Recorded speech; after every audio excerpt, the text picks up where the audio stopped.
Good afternoon, good morning, good evening, ladies and gentlemen, boys and girls, wherever you are in this world.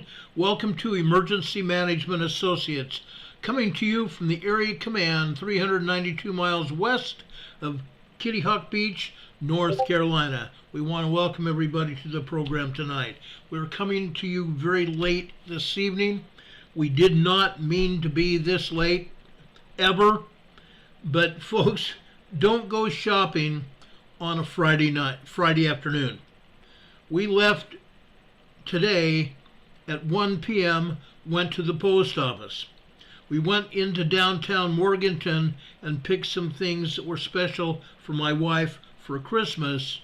Then we went to a store, a grocery store, to pick up some food and a few other items that we thought we might need. It took us over an hour. It took us an hour just to get out of the parking lot. Then it took us another 20 to 30 minutes before we got home. Almost an hour and a half on the road coming home. Ridiculous. It's never been that way ever before. Yes, it's Christmas. That may be a large part of it. I understand that. But I never ever thought, and it's never happened to me before, I probably have never shopped at a grocery store a few days before Christmas before either. But we couldn't get out of the parking lot. We could not get out of a parking lot. It took us, like I said, driving through the parking lot, around to an exit, and then it took 45 minutes to get up to the roadway from that exit. Incredible. Just totally bizarre. I've never seen anything like it before. And yes, folks, I have shopped, near Christmas, but never like this. Ever. It's not ever going to happen again. I promise you that. If I go shopping, it'll be late at night before the stores close, but I'll never go shopping like this ever again, period. Not gonna happen. Hurricane Heather says, that sounds like torture. Yes, it was. Just to give you an idea, my wife did not think that she would not have a meal to eat all day long. She left the house today thinking, oh, we'll be back in 2 or 3 hours. 4 o'clock. That's exactly what we thought we'd be today. 4 o'clock p.m. we'll be home. I honestly told Mark Pyers that we were going to try to be on the air at 5. I wasn't even getting out of the parking lot by 5. Incredible. Totally bizarre. Never gonna happen again. My wife hadn't eaten anything at all since last night. She might have had a little bit of water early this morning, but that's all. Yes, that's her own fault. She should have eaten something before we left this afternoon, but she didn't. So she went all day long without a bite to eat. Yes, I got her a bite to eat before we got home. That took 10 minutes. So anyway, that's the story, and I'm sticking to it. Unreal. Anyway, we want to welcome everybody here on a Friday night. I want to talk about a couple of things before we get started on earthquakes. Yes, we're going to cover the earthquakes around the globe today. That's very, very important, and there's a reason behind that, and I'll explain that in a minute. One of our dear friends that's in here in the chat today had her car messed with by someone that was possibly homeless, a beggar, someone that was begging for food and or money. And because one of our friends that's here in the chat tonight, didn't have anything to give this woman, she decided to do some damage to our friend's car. She left a huge deep scratch in the side of the car. And yes, there's a huge deductible. So she can't get her insurance to take care of it. She's going to have to probably pay someone to either buff the scratch out or repair it. Incredible. That should never have happened. Yes, there are people out there that are nutso. Okay? And I shouldn't use that word, but I'm using it. There are people out here in our own midst that can do damage to you and or your property. Okay? Why am I talking about this? Folks, why am I talking about it? Because each one of us could be subject to some of these people. Each one of us at any point in time can be accosted by someone that is either mentally deranged or just has had a bad day. We need to be careful. I'm going to talk about emergency preparedness in just a few minutes. It's Preparedness Friday. But I wanted to just use this as an example of, for instance, why we all need to be prepared. We need to be mentally and physically prepared for whatever happens. If we are having a bad day and that person that is possibly deranged is having a bad day too, two people having a bad day equals danger. Equals danger. Okay? I've had that happen many times in my life as well. That's why we're talking about it right now. Grace for Purpose says, crazies walk among us. Absolutely they do. I've seen it. I've totally seen it. I just want to make note that we need to be ready for whatever happens. That's the biggest thing that I want to talk about. We need to be ready for whatever happens. Okay? Nobody knows. Nobody knows what will happen each individual day. But we need to be ready to deal with it. Okay? Now, let's get into earthquakes. Okay? Let's go over and use the USGS map for a few minutes. I hate this. I hate this map. Yes, I have other options that I'm probably going to start using again. For example, Earthquake 3D. I do have that. I haven't used it in some time because I think there are some other options available, and for what we're talking about here, it's just easier just to pull this map up and show you what's happened. Okay?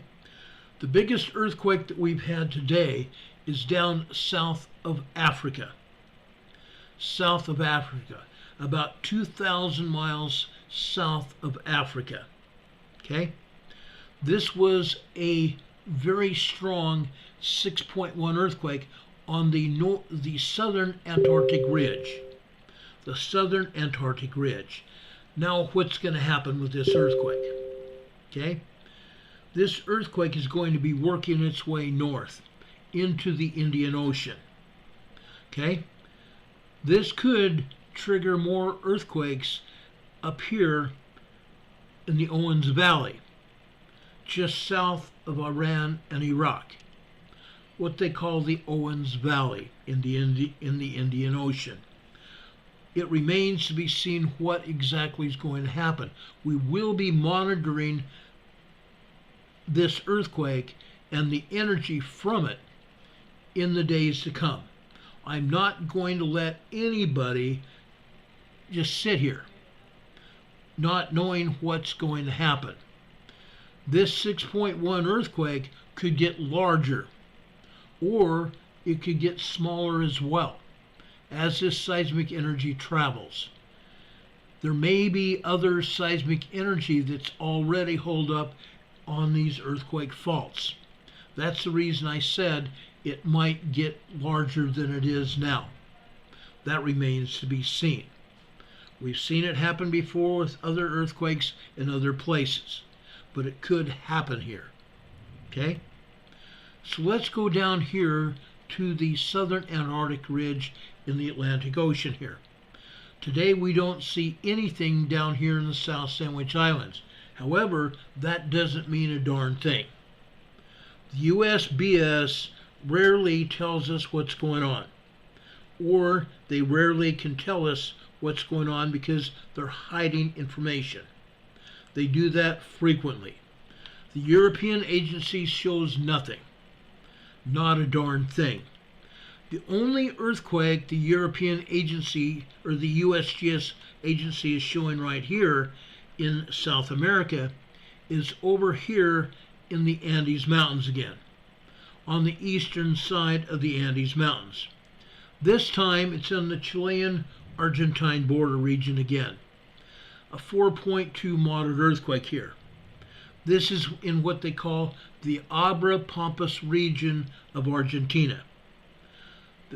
The Abra Pampas region of Argentina. The Pampas refers to farmland, an arid, semi-arid area. This is still in the foothills of the Andes Mountains on the eastern side of the Andes Mountains. This is just a low magnitude moderate earthquake. Okay? However, there's something else you ought to know. This also is 283 miles deep. I'm sorry, not 283, 243 kilometers deep. Not miles, but kilometers. 243 kilometers deep. What's the problem here? What's the problem? Folks, I want to show you something. Okay? I want to show you something. This is a depth to magnitude conversion chart. Becca and Bella authorized me to use this on my channel years ago. That's why I'm pulling it up now. Let's go over to 243 miles deep. Over here on the left-hand side of the chart. It's between 240 and 245. All this means here, if you look at it here, it means we have to add a 0.48 to 0.49 magnitude to this earthquake. Okay? It's still going to get, because of the depth of this earthquake and it being only 4.2, it's only raising it up to a magnitude 4.6 to 4.7 magnitude earthquake. It's still going to generate a moderate earthquake over here in Argentina. Okay? We're going to come back to the depth to magnitude conversion chart again.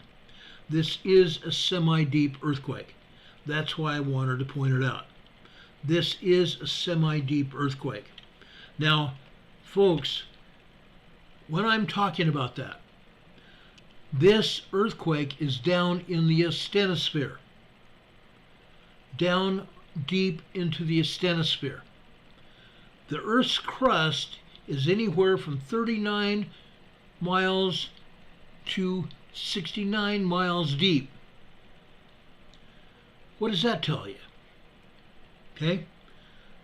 Any earthquakes that are in the crust are usually earthquake faults or tectonic plate earthquakes. Tectonic plate movement. This is down in the asthenosphere, down below the crust. This is not a tectonic earthquake. It's not an earthquake fault either. There is plastic magma down in the asthenosphere. The magma goes through magma channels to get up to the surface. In this case, the magma is way down deep beneath the crust. Okay? Yes, there are volcanoes here in the Andes Mountains. This earthquake was caused deep below the crust. Why is that important to know? Folks, let me take a moment while we're talking about this. I want to make sure that you understand what's going on here. Deep forces within the earth cause this, as I said, movement of magma. That magma is moving under pressure down in the asthenosphere here. My left hand is a crust. Okay? What has happened, and I believe this, and it's substantiated by some scientists' reviews. Okay? Down under the crust, just like we have mountains above where we live, we also have hills and valleys underneath the crust. It's not even down there in the asthenosphere. The crust has mountains going down, okay, crustal areas that jut down into the asthenosphere, and when that magma hits one of those hills or valleys down there in the asthenosphere, it causes earth movement. That's what I believe happened in this instance. Magma way down in the asthenosphere hits a piece of the crust, and when it does, the magma pressure hits that and causes the earth to move. Okay? That's about as easy as I could explain it. I just want to make sure that everybody is aware of what's going on here. Okay? I think we need to understand this. Okay? So this is what's happened. It's in the foothills of the Andes Mountains. I do not think this earthquake was any real big deal. However, the larger the earthquake, the more danger it has. Okay? This may generate a 4.6, 4.7, 4.8 earthquake sometime in the next 3 to 10 days. It's not that big of a difference between a 4.3 or a 4.6. In this case, it's the 4.2 here. But there's not that much difference between a 4.2 to a 4.6 or 4.8. There is a magnitude difference. Okay? A 4.8 is substantially stronger, but it's still a moderate earthquake. It can do moderate damage. Like I've explained that before, it can knock pictures off of walls. It can knock knickknacks and books off of shelves. It can rattle plates that are in the cupboards, for example. It might knock a few of the plates out, depending on the strength of the movement. It will rattle doors. It will rattle cupboard doors. Okay? You need to be aware of that when you have one of these kinds of quakes, a moderate quake. Okay? A 4.0 would be the low end on the moderate scale. A 4.9 is a pretty strong moderate quake, but it's still a moderate quake. What is the difference between a 4.9 and a 5.0? Just a little bit. The 5.0 quake is a dangerous quake. A 5.0 to 5.9 earthquake are considered to be large earthquakes. Okay? This is the lower end of the moderate scale. That's all I'm saying. But folks, what they're showing you here is false information. Heaven forbid that they tell us the truth about what's going on. I don't believe anything that this agency says, because they never, in the past 4.5 years that I've been on the air, they have not completely told the truth ever. It's actually gotten worse on that scale. I don't believe this agency should ever be trusted. They have to earn that trust. And them not reporting information is omission. It's a lie of omission. That's pretty bad. Okay? Don Patokas here in the chat, and I want to repeat something he said in the chat. The planet Earth is like a cherry pie. It can crack, and red stuff will leak out. True. That's true. Red stuff could leak out. All kinds of colored stuff could leak out, depending on where that earthquake cracked. Okay? I just want to show you this. Okay? USGS wants to tell us that there's a 4.2 earthquake here. Look how many earthquakes hit in that region and south of there. Look at all these earthquakes here. They want to tell us that, oh, there's only one earthquake. Well, folks, in this region itself, we've got 2, 4, 6, 8, 9 earthquakes right there. 9 earthquakes.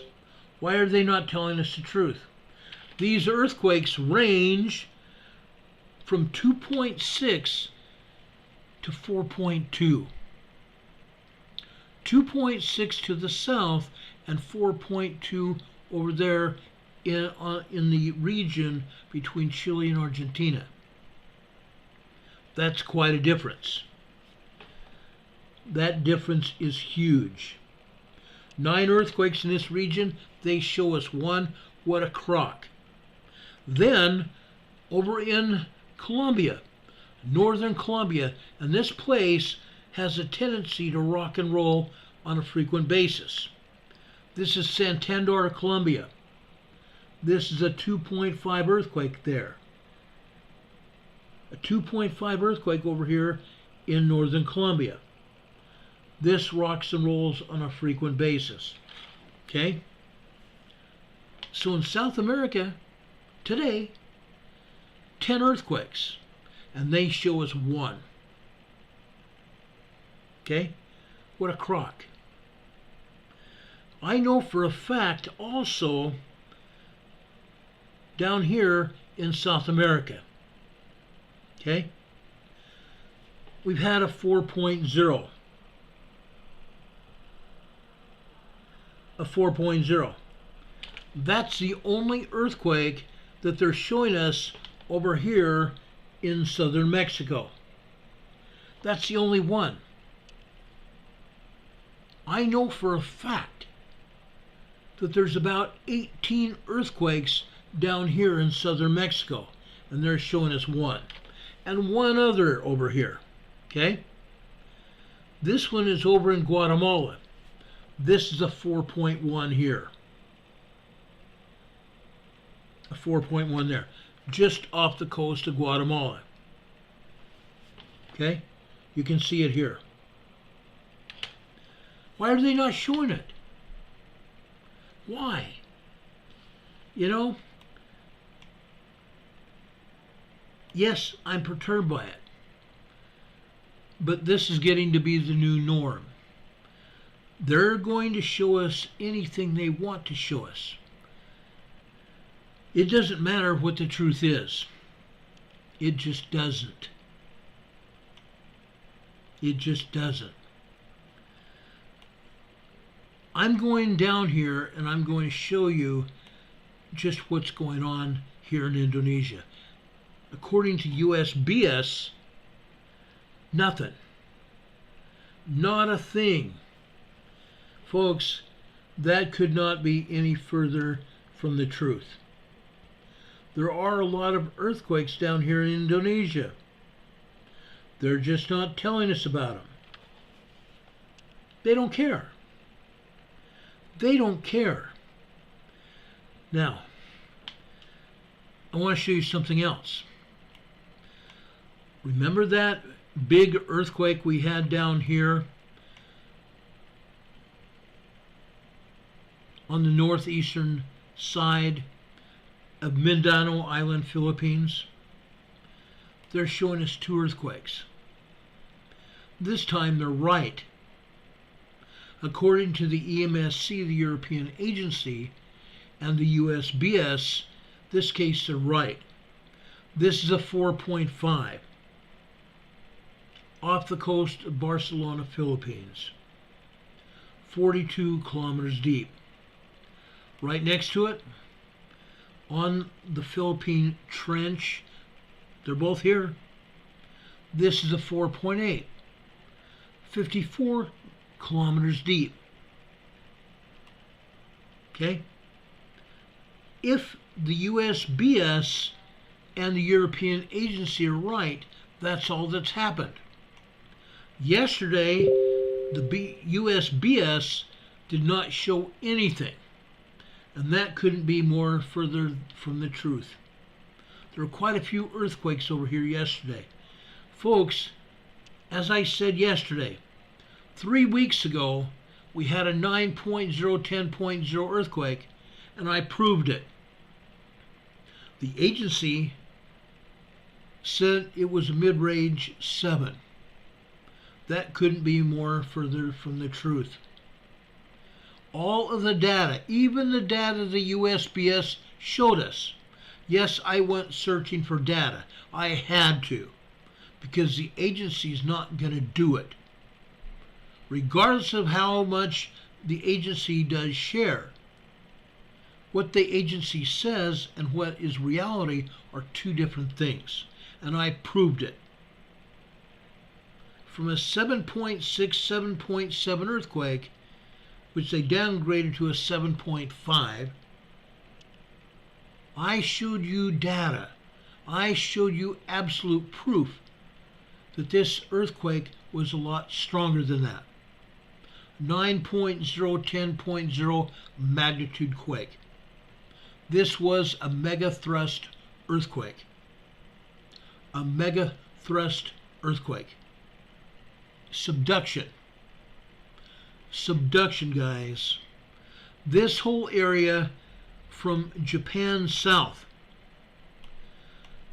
from Japan up here to the north and south, is a huge subduction zone. 7 different tectonic plates, one subducting under the other here. That's why we get earthquakes in this region. Okay? They show us those 2 earthquakes in the Philippines.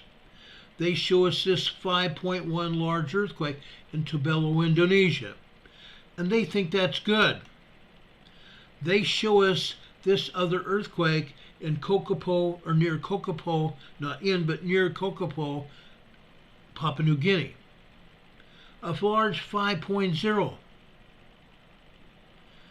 They're showing us 2 earthquakes, when there were over a dozen other earthquakes in the area that they didn't even tell us about. People's lives are in the balance here. That's why I get angry about this. People live here. They feel these earthquakes. 2 or 3 years ago, I had a lady from Indonesia.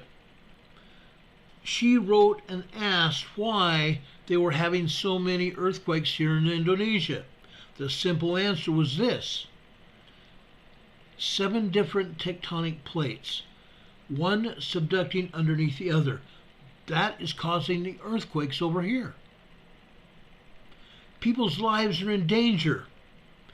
Over near Bali, Indonesia, just 3 years ago, we had a major earthquake.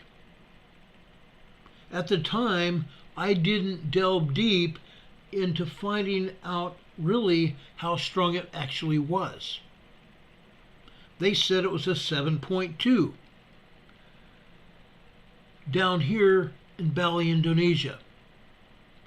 It caused a tsunami that killed thousands of people and injured a bunch of others. People were missing. It swept people out to sea. That's why it is so important that we find out exactly what happens. And for the agency not to tell us what's going on, that is a real disservice. People are going to die because this agency doesn't give a damn. Excuse my French. Okay? That's why I get ticked off. And we should all be ticked off. NCWQ is here in our chat. There are several volcanoes. Let me pull this map back. There are several volcanoes over here in the Aleutian Islands and southeastern Alaska. Several volcanoes are under an orange volcanic alert. What does that mean? A volcanic alert, orange level, means imminent danger. Danger of an imminent eruption at the volcano. One of them down here in the southwestern islands just south of the peninsula of Alaska. Shishaldin volcano. That's under an orange alert. An orange alert. How many others? How about Great Sitkin volcano? Great Sitkin is also there. Okay? Under an orange alert. Trident volcano. A yellow alert. Trident volcano. A yellow alert. Great Sitkin, an orange alert. Shishaldin, an orange alert. Guess what? Kilauea is under a yellow alert over on the Big Island of Hawaii. They are expecting Kilauea to erupt again. No, I do not believe it will be a dangerous eruption.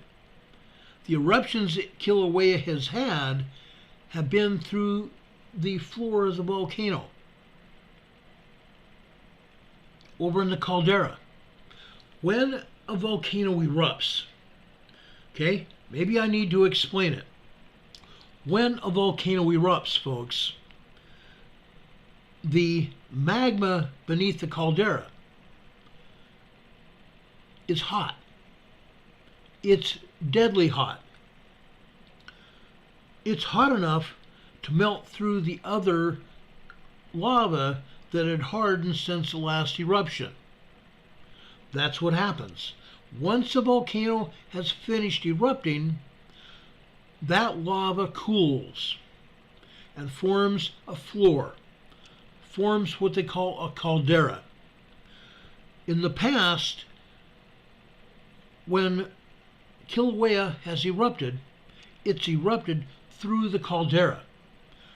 Lava fountaining erupts in the caldera area, sometimes more than 1, 2, 4, 8, 10 different fountains.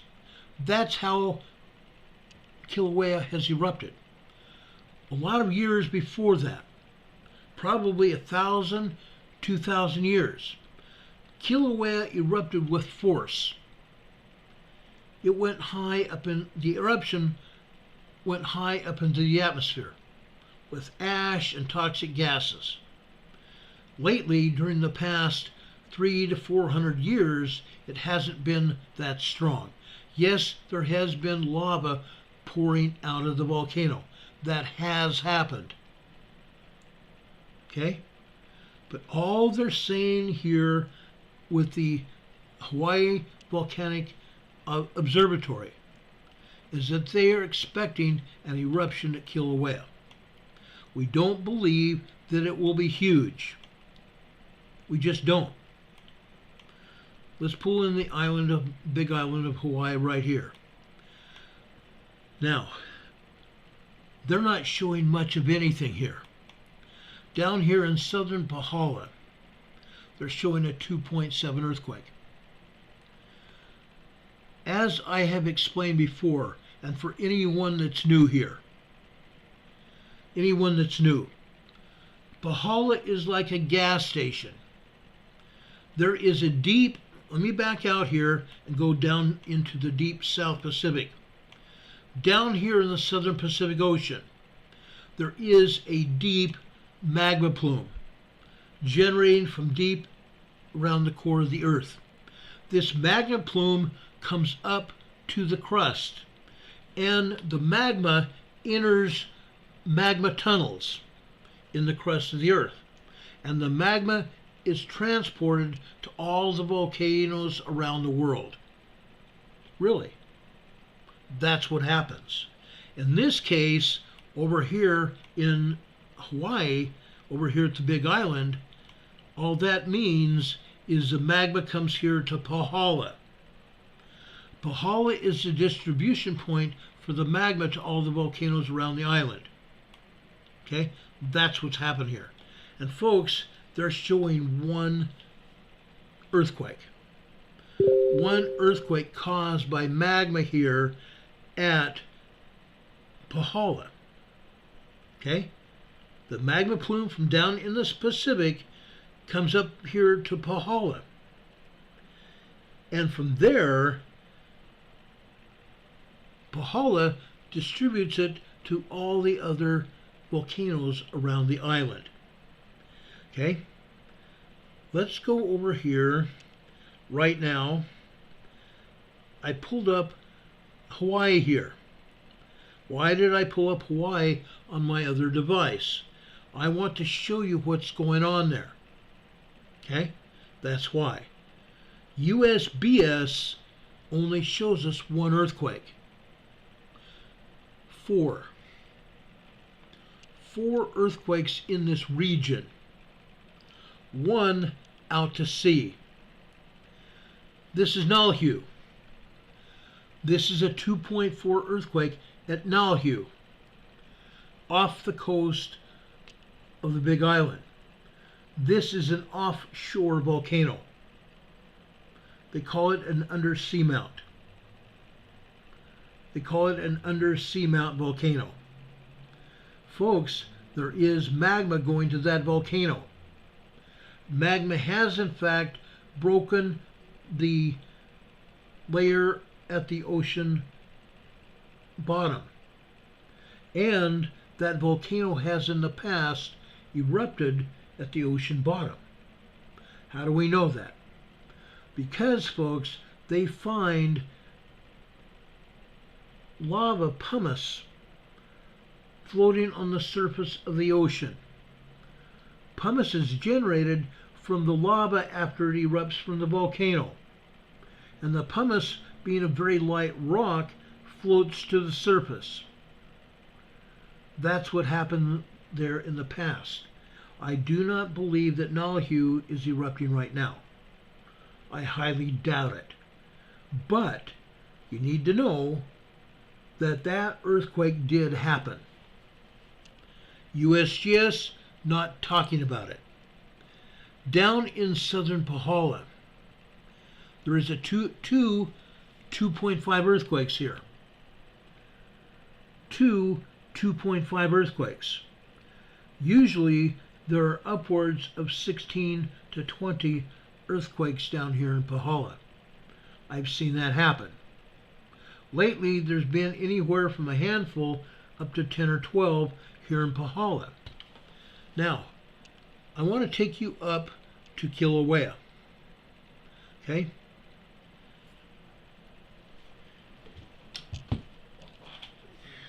I want to show you this.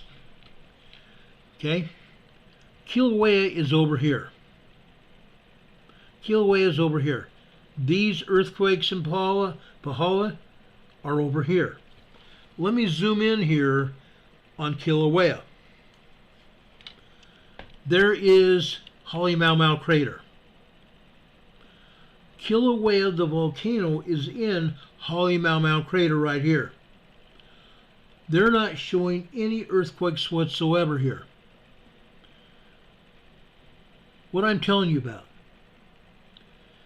They may not be showing you anything here, but for the USGS Hawaii Volcano Observatory to issue a volcanic alert, there most assuredly are earthquakes hitting Kilauea.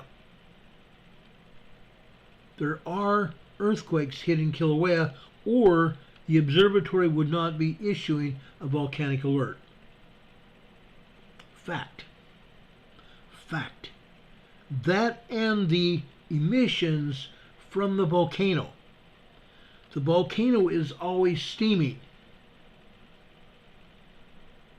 The volcano is always steaming. Now, this is not really what you see at Kilauea today.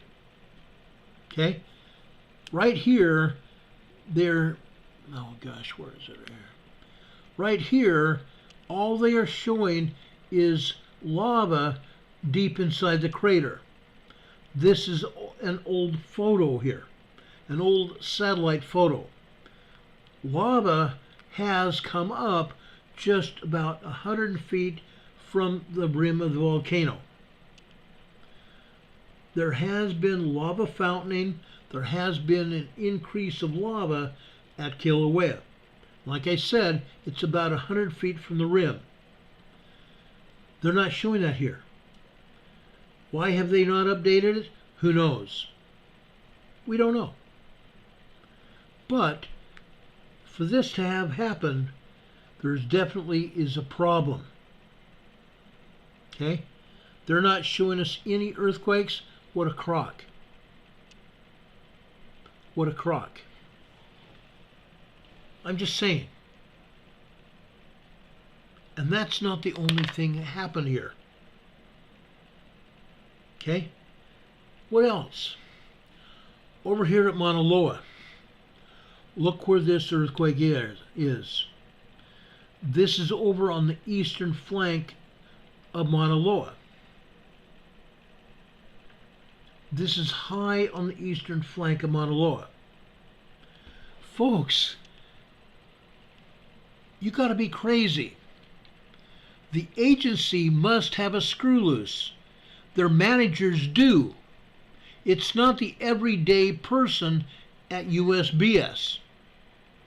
These are managers that are not telling the truth. Okay? This is a 2.07 earthquake, a minor earthquake. 2.0 to 2.9 are considered to be minor earthquakes. So there is activity at Mauna Loa. Fact. Fact. You can't, folks, it's hard for me to believe that they don't want to give us information. As I have explained it before, the reason they don't want to tell us the truth is because if they did, people would leave. People would leave the area in droves. They wouldn't just one by one leave, they would leave in droves. Who wants to get scarred and burned by the eruption of a volcano? Or have your house destroyed? That's what happened when Kilauea and Pu'u'o'o volcanoes drained out. And the magma went north and east into the East Rift Zone. Fern Forest. Let me zoom in here to Fern Forest here. Okay? I zoomed too far. This area down here, north and east of Kilauea, is called Fern Forest. In the gray areas here, this is where lava poured out of the fissures and made new land here on the shore of the Big Island. You can see that here. Lava poured out of the fissures. There were 24 fissures that opened up after the lava drained out of Kilauea and Pu'u'o'o back in 2019. 24 fissures opened up from Fern Forest out here to the East Rift Zone in Leilani Estates. These white clouds here are lava plumes. Lava plumes from open fissures. Okay? When that lava poured out of these fissures, it destroyed the landscape. it destroyed about 1,500 homes. It didn't kill anybody, fortunately. People were evacuated from the area by helicopter and service vehicles from various agencies here on the Big Island. Nobody died, but there was plenty of activity here. Lava poured out and made its way to the shoreline. And in some cases, when the lava hit the cold water of the Pacific here, and it's not that cold, but it's still colder than what the temperature of the lava was, when that lava, very hot, 2,000 degrees or hotter, all of a sudden it hit that cold water and exploded. When it exploded, it caused that hot lava to solidify. And when it solidified, it caused that lava to turn into rock and turned into volcanic glass. Tiny shards of glass called pele's here. People had to wear a face covering to protect themselves from inhaling this volcanic glass. People had to wear long-sleeve shirts to protect themselves from flying glass particles from the eruption of the volcano, the eruption of the lava at the fissures. They had to protect themselves. If that volcanic glass got on their arms, their hand, or their face, they would have either been burned or scarred because that volcanic glass would have cut them. If it had been inhaled down through their mouth or their nose, it would have cut up their respiratory tract. They would have had trouble breathing, and if that glass got out down into their lungs, they probably would have died. Fact. Fortunately, that did not happen. But, get this, there was a couple stories from tourist boats that were offshore letting tourists look at the eruption and having the tourists follow the lava down to the shoreline. What happened? Like I said, when that hot lava hit the ocean, colder ocean water, it exploded. Then there were lava bombs that left the surface of the water and careened into the tourist boats. 2 people got hit. 2 people got burned. One such lava bomb had to be extinguished because it almost caught the boat on fire. It actually caught the boat on fire, but very little damage because the boat captain and the people on the board saved the boat from sinking or being burned. Okay? After that, the tourist boats were forbidden from getting within any, I don't remember the distance from the island, but they were forbidden from getting close to the shoreline because of the lava hitting the water and flying off the water over onto tourist boats that were nearby. Okay? That's what happened. Just so you know. Nobody talks about that now. Nobody talks about that now. This was a very dangerous situation back in 2019. Once the lava stopped erupting, yes, there are cinder cones there now. Craters there now. Some of these craters and cinder cones still have a luminescence about them, meaning there's red hot lava there. Some of those cinder cones and craters have now been named volcanoes. They actually have been named a volcanic name. Okay? Now, I don't know what names they've chosen. I haven't been privy to that. It really doesn't matter. I'm just passing this information on to all of you. Some areas in these volcanic fields, the ground is still very warm. For months after the eruption stopped, very few people could even walk out here, because if they broke through the hardened lava surface, they would have red hot lava to contend with. So people were forbidden over in the lava fields. After a period of time, different civilians, citizen scientists, went over and walked through the lava fields.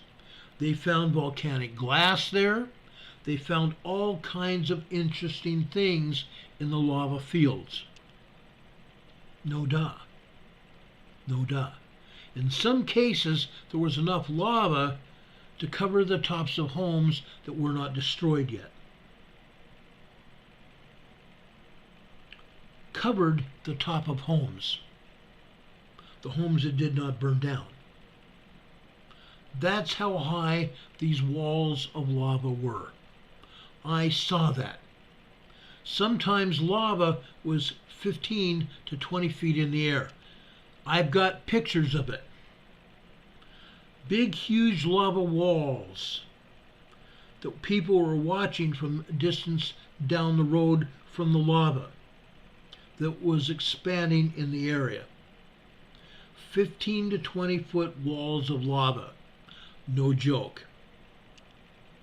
No joke. That's what happened here in Hawaii. Could it happen again? Yes. It could absolutely happen again. Will it? I don't know. I don't know. We didn't think it would happen this time, and it did. When Pu'u'o'o and Kilauea lava drained out, scientists wondered what happened to the lava. There were lava tubes that were down under the surface here. That lava went down into the lava tubes, and there was magma there. That's what they call it, down beneath the surface. They call it magma. Well, guess what?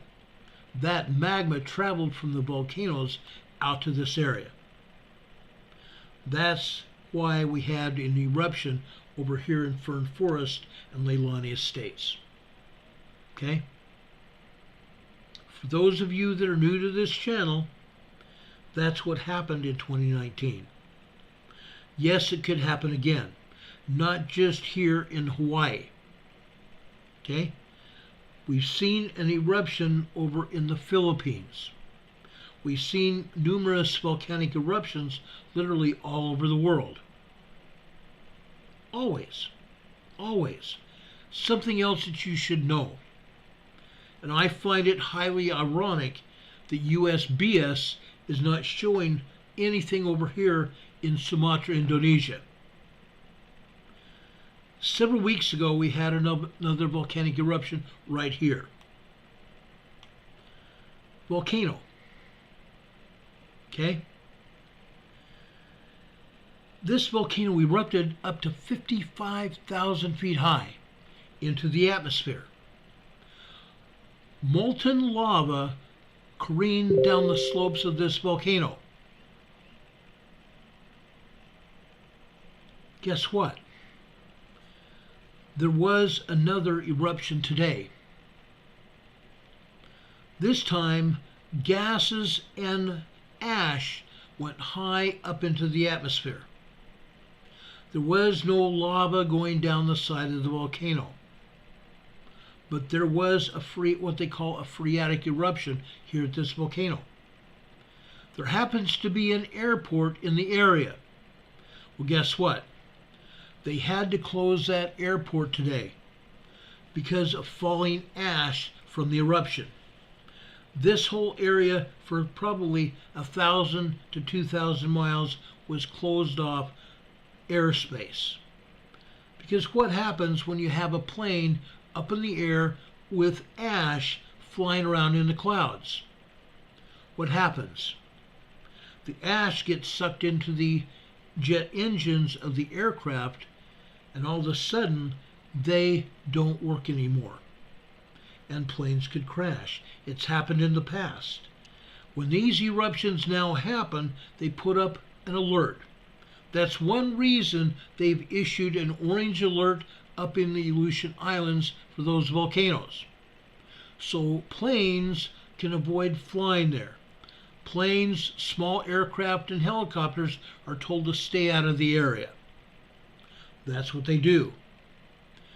They issued a red eruption alert down here today in Sumatra because this volcano has erupted again. The last time it had lava going down the slopes, 23 people were killed. 23 people were killed and that many injured as well. Climbers on the mountain that should not have been there. People that violated the rules were told to stay away from there because they had earthquakes, which are a symptom of a possible eruption. And that's what happened. People got caught there during the eruption and they got killed, either by being scalded to death by the hot lava coming down the slopes, or the air breathing ash into their lungs and dying, or the heat generated from the lava coming down the mountain. That's what killed those people. Today that eruption happened and people were not allowed to fly anywhere, probably within about 1,000 miles of that volcano today. A lot of volcanoes are still erupting. There's probably, I want to say, 24 volcanoes that are erupting around the world today. Fact. Let's go over here to the South Pacific. We've had an earthquake over here. This is Angel Vanuatu. This is a moderate 4.7 earthquake. Okay? 62 kilometers deep. Again, down in the asthenosphere. Over east of there, this time near Levuka, Fiji. This was a 4.4 earthquake here. 228 miles east of Levuka, Fiji. This, folks, was 500, get this, 586 kilometers deep. What did we say about 584 kilometers deep over there in Argentina? Okay? In this case, we would add a 0.06 to this magnitude. Okay?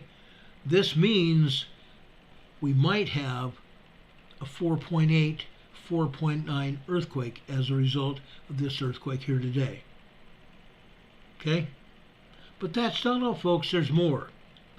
Let's go over here to Tonga. Hihifo, Tonga. This is actually in the Samoa Islands here. Okay? A 5.2 earthquake here in the Samoa Islands. USGS has deemed it 104 kilometers northeast of Hihifo, Tonga. It's over in Samoa Islands. Okay? This is a large 5.2 earthquake here today near the Samoa Islands. It's out here in the ocean. That's the one good thing. It's out here in the ocean. What's going on here? The ocean water absorbs the shock wave of this earthquake. Nobody probably even felt this earthquake on the islands at all. It's too far away from the nearest island. Further south, they say this is a 5.0, this time 180 kilometers southeast of Hihifo, Tonga. This is in the Tongan Islands. Another 5.0. This time it's still out in the ocean. It's far enough away from any islands. Probably nobody even felt this. The ocean waters absorb the seismic energy. That's what happened. The same thing with that 6.1 south of Africa today, down on the Antarctic ridge. Out in the water, nobody felt that earthquake. Okay? Nobody. Going over here into the Aleutian Islands here. Earlier we talked about Great Sitkin possibly going to erupt. Guess what? Today again, we have had earthquakes over here near Adak, Alaska. This is a 4.1. In this case, this is only 36 kilometers deep, not very deep. Over here, this is a 3.8, 35 kilometers deep, not a big deal. Over here in Alaska, this is hogwash. There has never just been 3 earthquakes over here in the mainland Alaska. This is BS. Total, absolute BS. Okay? Usually we have anywhere from 20 to 70 earthquakes here in Alaska. Either from down here in southern Alaska, near the Gulf of Alaska, going all the way up here to the northern shore where we have oil and gas drilling. Today, they're not showing anything, which is nothing but BS. BS. Okay? Over here, I'm just going to show you this to you. This is insane. This is Anchor Point. This is Anchor Point, Alaska. This is south of Mount Redoubt. A 2.6 earthquake. Okay? A minor earthquake just south of Mount Redoubt. That's a joke. There are tons of earthquakes here they're not reporting. They're not reporting them because they don't want anybody to know what's going on. This kind of non-activity has never happened before. This just started happening during the last couple of months. Over here in the Gulf of Alaska, this is the 3.0, 249 kilometers east-southeast of Chignik, Alaska. Okay? Going up the Aleutian Island fault zone. Okay? This is a 3.3. Again, 338 kilometers south-southeast of Cordova, Alaska. I know for a fact how many earthquakes are normally here. I've studied this. I've seen it. Earthquakes just don't disappear. Seismic energy just doesn't disappear because they say it does. Okay? This is insanity. This is absolute, complete insanity. Okay? Crazy. This is crazy, guys. Now, over here in southeast Alaska, okay, Sitkin volcano. And I don't remember what, I think it's called Wardell volcano here. 2 volcanoes. Guess what? If Sitkin volcano is close to erupting, there has to be earthquakes here, doesn't there? Absolutely. But again, they're not talking about it. When this volcano erupts, they're going to have to explain why. Okay? Kim Hopkins is saying you couldn't pay me enough to live in Alaska. Not me either. Not me either. 30, 40, 50 below zero, and winds coming in off the Gulf of Alaska, No way.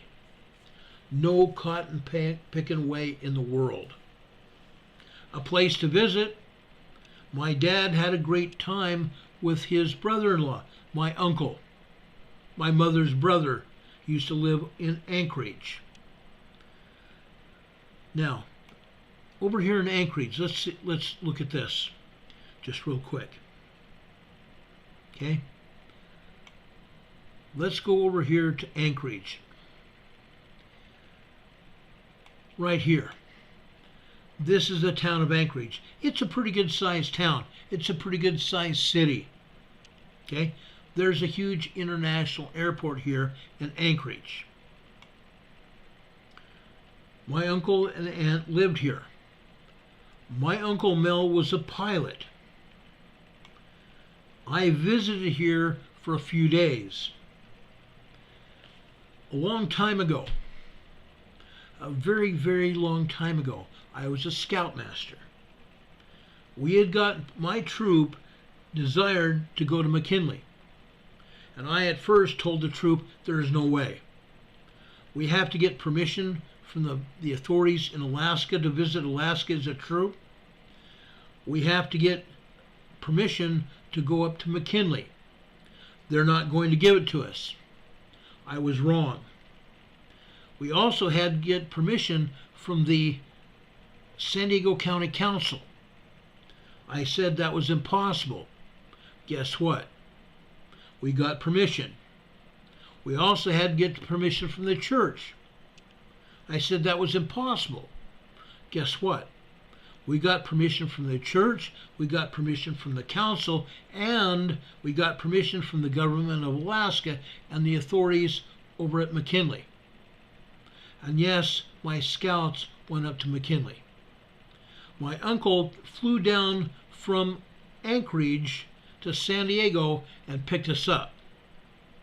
From there, he flew us back to Anchorage, where he put us on the McKinley train. It's called the Denali Express. Put us on the train to Denali. Now it's escaping my memory. It's a Denali base camp, basically. Okay? Then we had to have a couple guides. We had about 20 members of our troop that went, as well as 3 other assistant scoutmasters and myself. And these 2 or 3, I think it was at least 2 guides to take us up the mountain. We did it. A long time ago. My scouts, after we got back, were so excited. We had a court of honor. I got sick with the flu. I was trying to recover, and my scout troop had a court of honor in my bedroom. They presented me with a 3 by 2.5 foot plaque. They took one of the pictures of one of my scouts wearing his scout cap with his hand like this, overlooking McKinley. The scout troop presented me with that silkscreen plaque as a thank you for taking him up McKinley. All I did was file all the troop permits, and I had to do that all over the place. Every cotton picking turn, we had to have a permit, and we got it. If my scouts had not pressured me, we never would have done it. Now, folks, there is no scout troop that is allowed to do that any longer. It's against the rules. So we were one of the last scout troops to go up Mount McKinley. And it was mighty cold. Even in the summertime, guys, it was frigid. I'm just telling you. And the wind was blowing. The wind was blowing so hard at times, we almost didn't even get up the mountain. That's how bad the weather was. Unreal. Captain Apena says his grandfather was a scoutmaster and grandmother was a den mother. I've been there and done that as well. I was a den father. Yeah. Okay. I had a den of Cub Scouts. I was also a Cub Master. A Cub Master oversees a bunch of Cub dens. A Scoutmaster oversees a troop. Later during my life, after I got released from being a Scoutmaster, the Scout committees and the district asked me to be an Assistant District Commissioner. So I was an Assistant District Commissioner after that. And later, I was Assistant District Commissioner for a lot of years. A ton of years. Okay? I was in scouting probably 26 years. But unfortunately,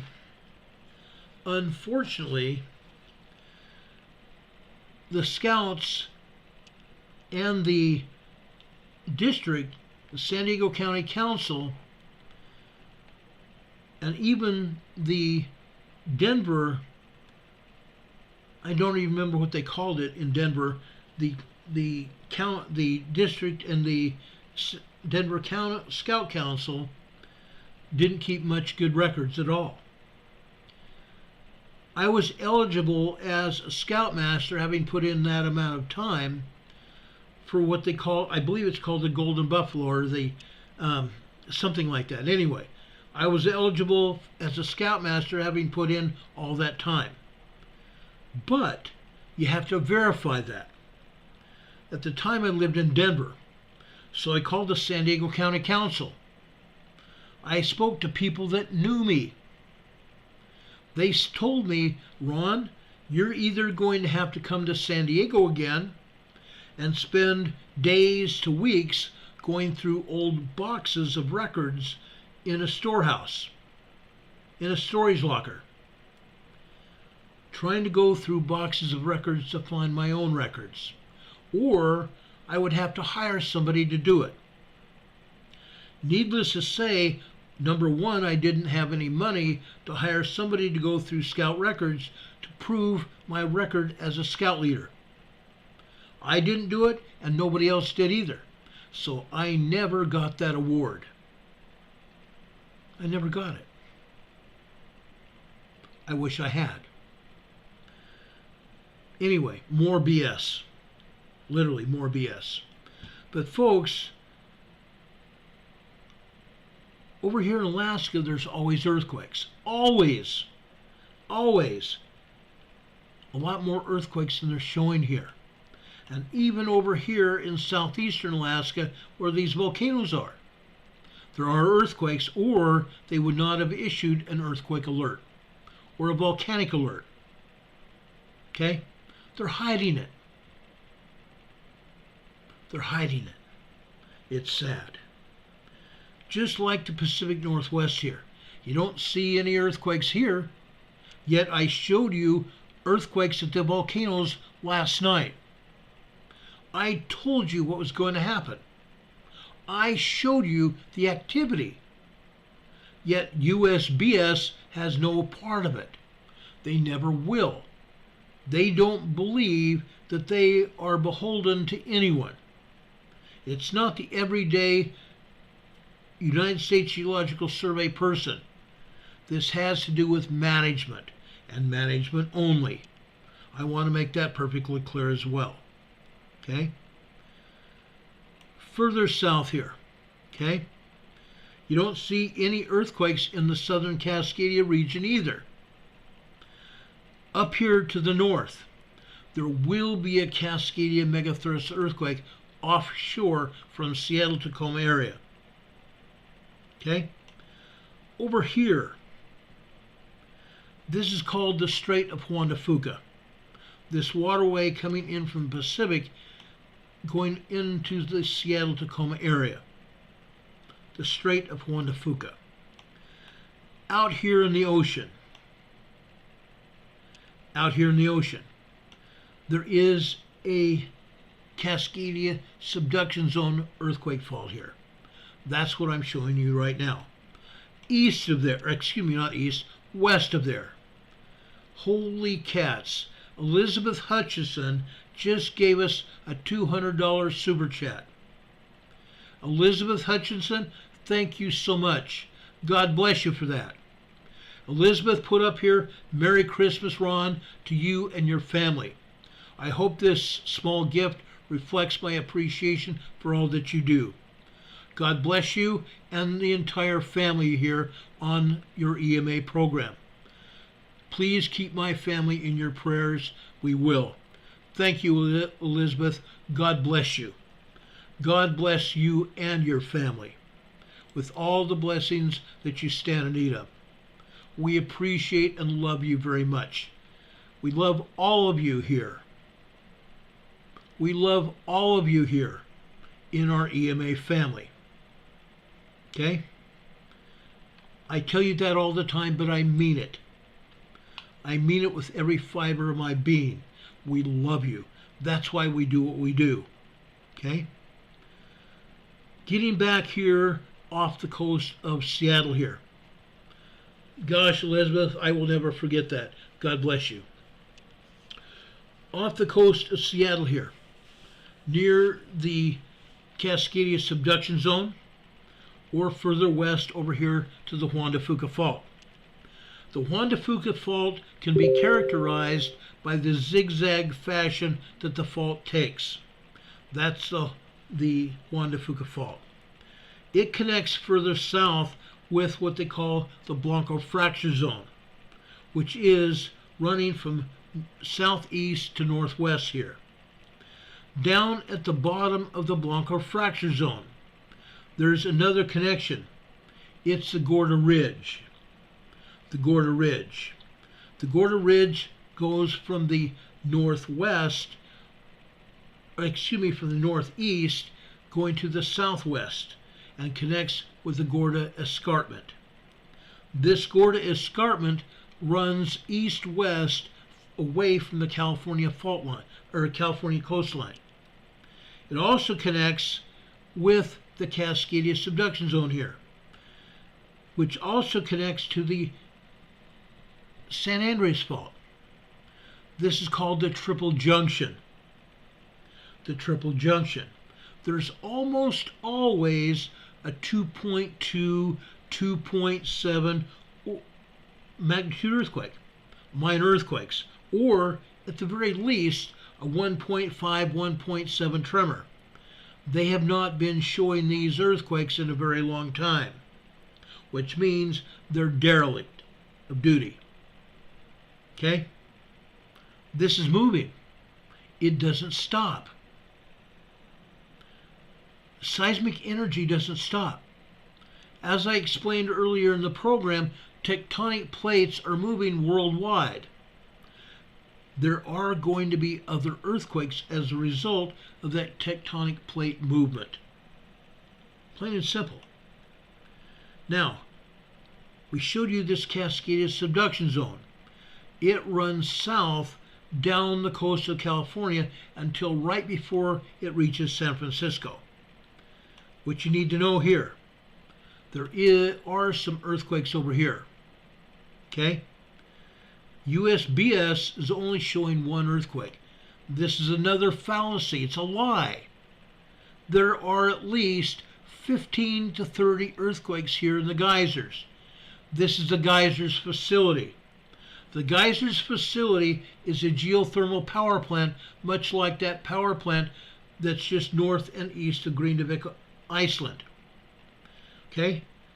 Here in the geysers we have 80 turbines here. 80 turbines. We have many, many, many drill points where man has drilled into the upper magma chambers of this very same volcano called the Clear Lake volcano. We never have just one earthquake here in the geysers. They're calling this a 2.0 earthquake, which is a minor earthquake. Usually what we have here are a couple of 3.2s and a bunch of 1.5s, 1.2s, 0.8 microquakes and such. We either have these microquakes, tremors 1.2, 1.5, 1.7 such, or 2.0 to 2.3, 2.4 minor earthquakes. What you need to know, just 2 weeks ago, we had a 4.5 earthquake here. A moderate earthquake over here in the geysers area. Why? Magma is still coming into this volcano.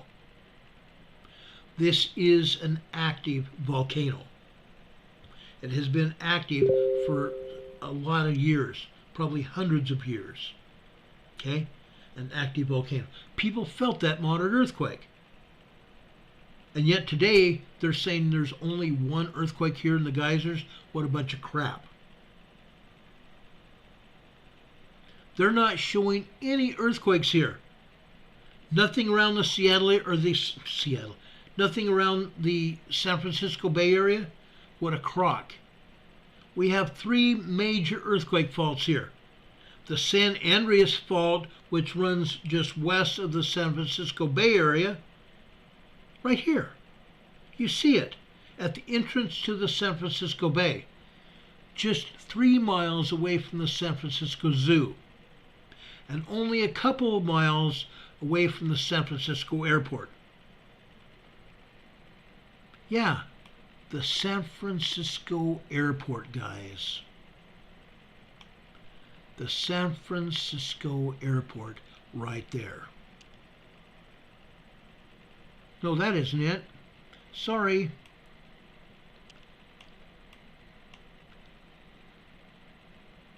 San Francisco Airport's right there. We've had earthquakes here at the San Francisco Airport. They're not showing anything. Why? Why not? But it's not just a San Andreas Fault here. East of the San Francisco Bay, we have the Hayward Fault, a north-south running fault. And just east of that, we have the Calaveras Fault. The Calaveras, the Hayward, and the San Andreas are the 3 most deadly fault zones here in California. Why? Why is that important? Because the Calaveras and the Hayward Fault run south here, and they connect down south of the Bay Area. Very deadly. This area is what they call Aromas, California. There is a town called Aromas, California here. One of the most dangerous areas to live in, because 2 of the most dangerous fault zones are right here. And it's not just that. What else do we have here? Just west of there, we have the San Andreas Fault on the east side of Monterey Bay. 3 of the most deadly fault zones here, and nobody's talking about it. Nobody is talking about it. Why not? Because the agency has its head up its butt. Management is being told by the politicians, don't say anything. That's what's going on.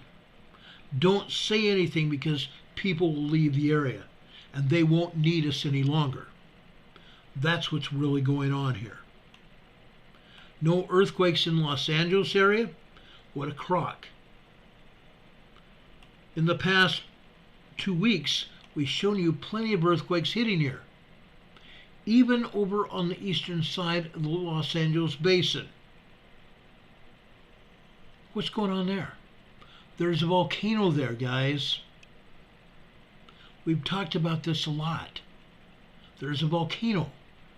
And the caldera is housing a bunch of houses. Yes, a bunch of houses and businesses in the area on top of the volcano. And the magma that's pouring into that volcano is causing 3.0, 3.5, and upwards of a 4.5 earthquake that USGS is not talking about. But I have shown you those earthquakes on the seismograms.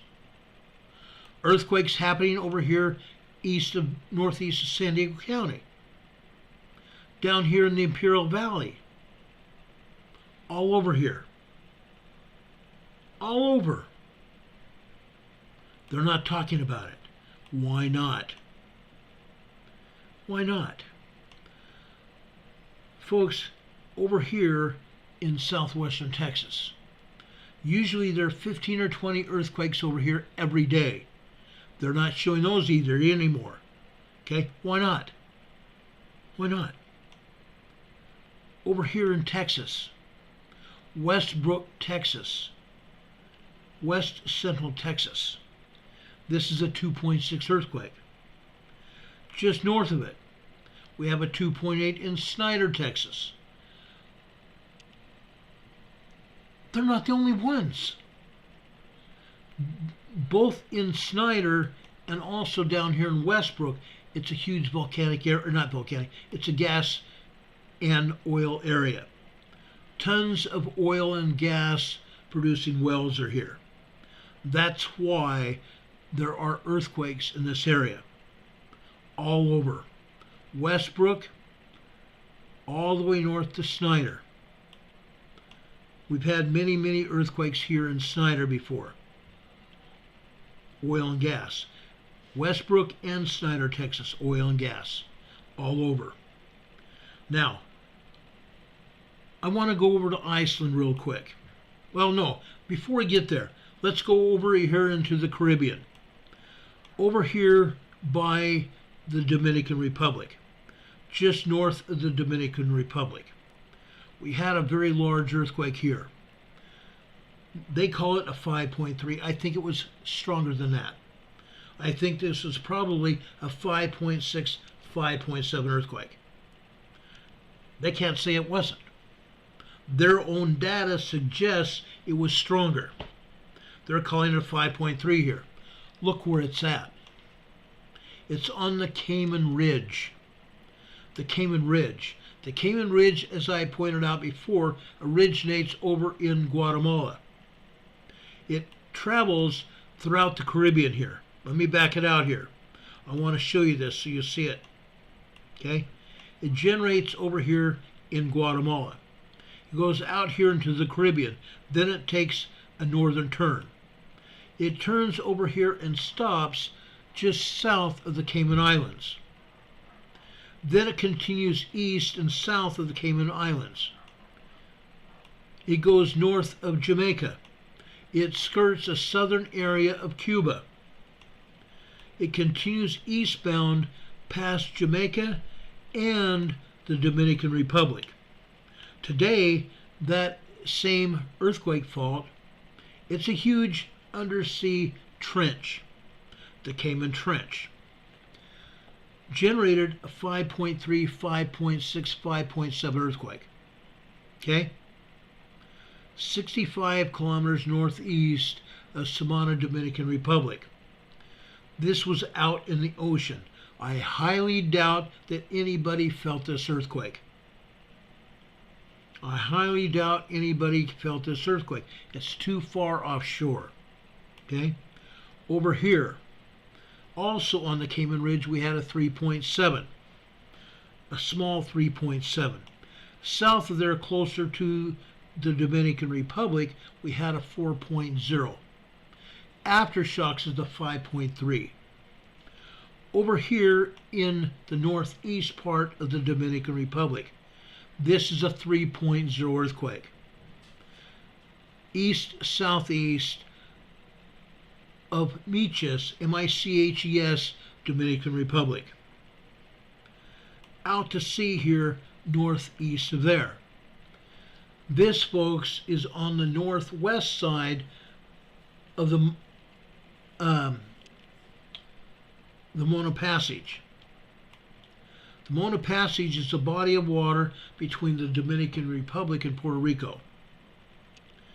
Over here in the Mona Passage, just offshore from Puerto Rico, we have a 2.8 minor earthquake here, 13 kilometers deep.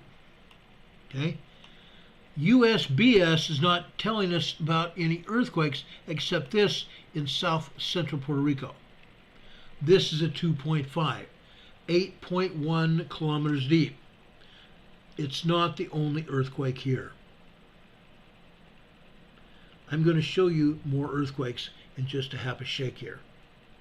There are a lot more earthquakes, and they are lying about it. They are lying through their teeth. Okay? I want to show you what's really happening in southwestern Puerto Rico. Look at all these earthquakes in southwestern Puerto Rico. These earthquakes are aftershocks of two earthquakes, one that hit December 26th and December 28th, 2019, 4 years ago. Earthquakes that happened 4 years ago that were human caused. I'm not going to get into the cause of those earthquakes right now, but they were human caused. Today, I'm going up here to the north. Waco, Puerto Rico.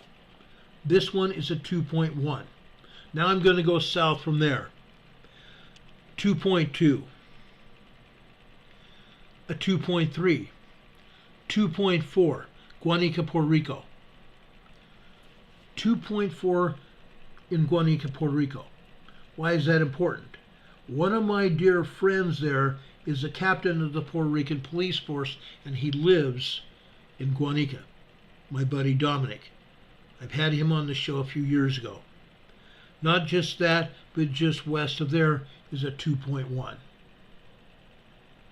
So we're still having aftershocks from two major earthquakes that hit here 4 years ago. And just east of there,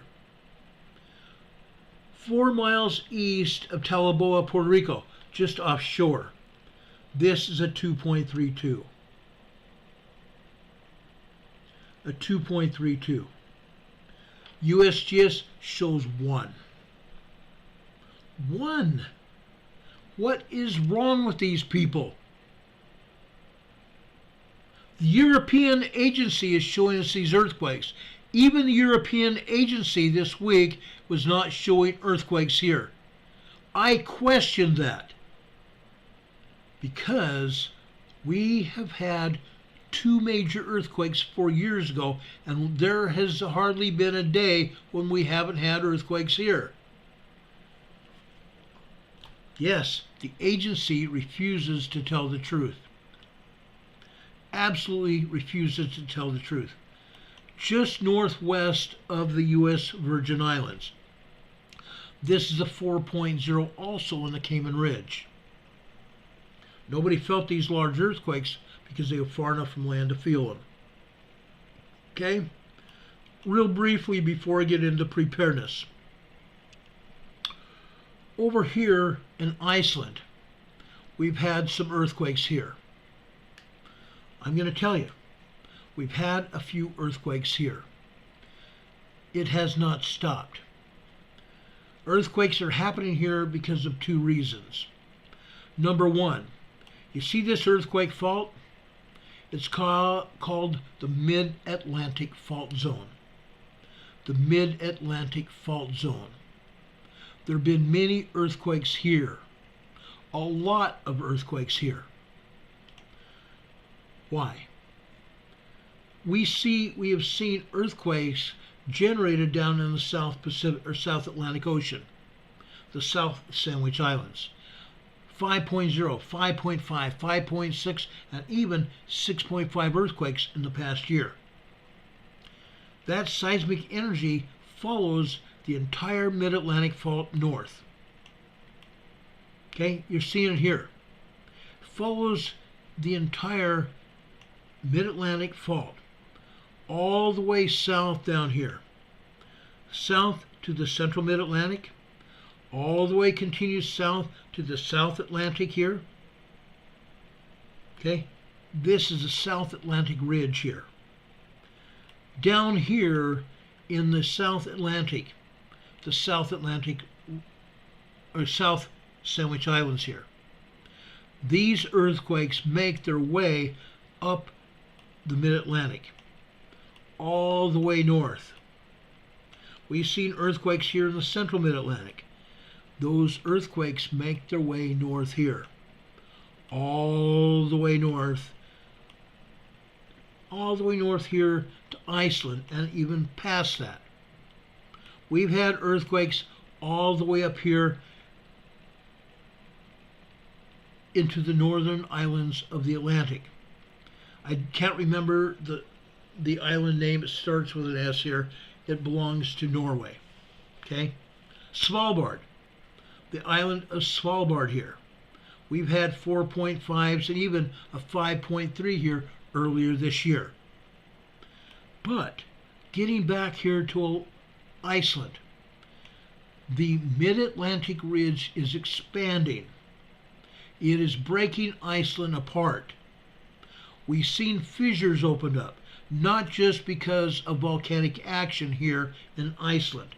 Yes, part of it is because of the volcanic action happening here in Iceland. Yes, it has. On Monday this week, down here in the Reykjanes Peninsula. This is the Reykjanes Peninsula here. We talked a great deal about this week. Down here in Grindavik. This is Grindavik, Iceland here. We had a bunch of earthquakes, huh? We had huge fissures open up here in Grindavik. Some of those fissures were steaming from magma just meters beneath those fissures. Hot, blazing hot magma down beneath those fissures. Because those fissures opened up, because of the magma, and also because of the earthquakes, they evacuated Grindavik. And it's now still evacuated until at least after the turn of the year. Now, we told you that there was an earthquake, there were volcanic eruptions up and down along fault line. Up and down along fault line. A great big huge fissure that traveled 4.3 kilometers, maybe a little more than that. Over 3 miles long. Okay? 4.3 kilometers, 3+ miles long. Yesterday, the eruption stopped. In a couple places, there was still red hot lava in some of the fissure areas, but it was no longer erupting. No fountaining, no nothing. The eruptions have stopped. But there are still earthquakes down beneath the surface. Some of those earthquakes are caused by the fault line. Other earthquakes are still being caused by magma down beneath the surface. There has been some subsurface, shall I say, x-rays taken, for lack of a better word. Subsurface pictures taken. There is another magma channel that has formed. There is another magma channel that has formed down here. They're worried about it. They're watching it. Yes, there still could be an eruption anywhere between now and Christmas or after Christmas. They're watching it very closely. There could still be an eruption after the turn of the year. Again, they're watching it very closely. They're going to see what happens. There are going to be more earthquakes here because of the mid-Atlantic fault. It is going to bust Iceland in half. I'm just telling you. I'm just being real. You can see the mid-Atlantic fault go right through the Reykjanes Peninsula here. Then it travels throughout Iceland here. It travels throughout Iceland, literally cutting Iceland in half.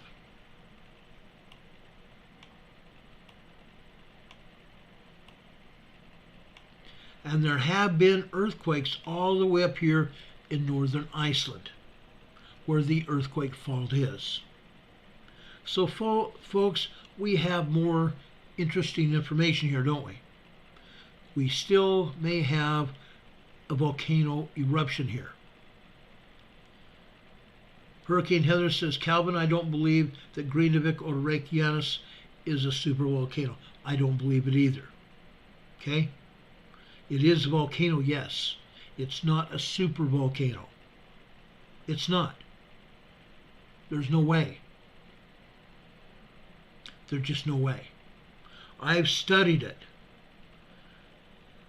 There had been eruptions earlier this year on the southern Reykjanes Peninsula, way down south here. There have been quite a few eruptions, and even last year and the year before in 2021. We have seen eruptions down here. This is nothing new. The thing that's new is the magma plume has traveled. The magma plume has traveled because of the tectonic plate movement. The Earth is moving. Thus, the magma plume has moved with the tectonic plate. That's why the plume has moved further north here. Okay? That's what's going on. Kimberly Hopkins says, gotta go, fam. Thank you, Ron and mods. I want to say thank you for being here, Kimberly. We appreciate you. We love you very much. I'm going to get into emergency preparedness now. I just wanted to explain what's going on. I think we need to understand what is happening. If we don't understand what's happening, what's going to happen when it blows over? And yes, it's going to. Our world is going to be changed. Okay? Our world is going to be changed. I've followed this for a very long time. I've been watching what's been going on. No, I'm not a scientist by any stretch of the imagination. Yes, I have a degree. That does not make me a scientist per se. Yes, I have followed up on classes since then. I've been watching what's going on since I graduated college. Okay? You cannot be a scientist or even figure out what's going on now if you don't follow the science. Okay? Speaking of which, I want to show you something I found today. Okay? Following the science. Following the science, guys. Let me show you this. I love this because it explains everything. What I'm going to show you explains everything here. Right here. Let me enlarge this for you so you can see it. Okay?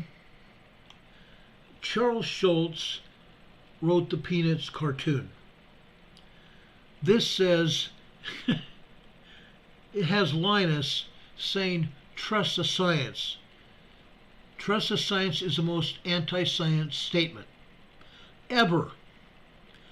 Questioning science is how you do science, and that's absolutely right.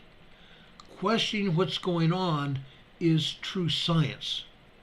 You're not going to say anything positive or anything negative about what's going on until you ask questions. That's true science. Okay? Calvin McLean says he's not talking about the volcano over just northwest of Grindavik. He's talking over on the southwest side of the Reykjanes Peninsula. That's not a supervolcano either. You have to look at the whole thing. You have to understand the mechanics of volcanism and what's happening at any one of these volcanoes. The magma chamber beneath the Reykjanes Peninsula is not big enough to support a major eruption, which is not going to happen here. A major eruption would reach into space. That is the kind of eruption that a supervolcano could have. This is not a supervolcano. The Reykjanes Peninsula is a volcano. The magma plume down beneath the surface is moving only because the plate is moving. That's why we have the volcano where it's at. Okay? That's what's going on. You have to understand what's going on. It's not a supervolcano. Okay? If you want to talk about it, write me an email, send me an email, and we can come up with a time we can talk about it. And I can explain it where I'm coming from, and I'll let you explain where you're coming from. Okay? We can do that. Right now, I want to get into the specifics of emergency preparedness and why we're here. Okay? Fridays are Preparedness Fridays. I want to talk about a 72-hour emergency plan. This emergency plan, just like our emergency preparedness kit that I told you about a week ago. This is for beginners. This is for beginners.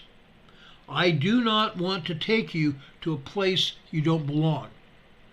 If I was just to show you everything that you need to have and everything you needed to do all at once, you'd call me crazy. Even the most experienced emergency managers don't even have this. Back in 2014, FEMA asked emergency managers throughout the United States one question. That question was, how many of you have a 72-hour kit?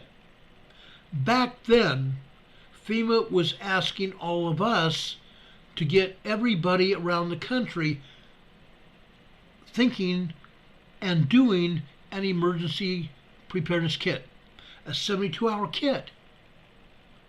Several weeks later, when the FEMA came out and published the results of that one question poll, less than 25% of emergency managers across all 50 states had a 72-hour kit.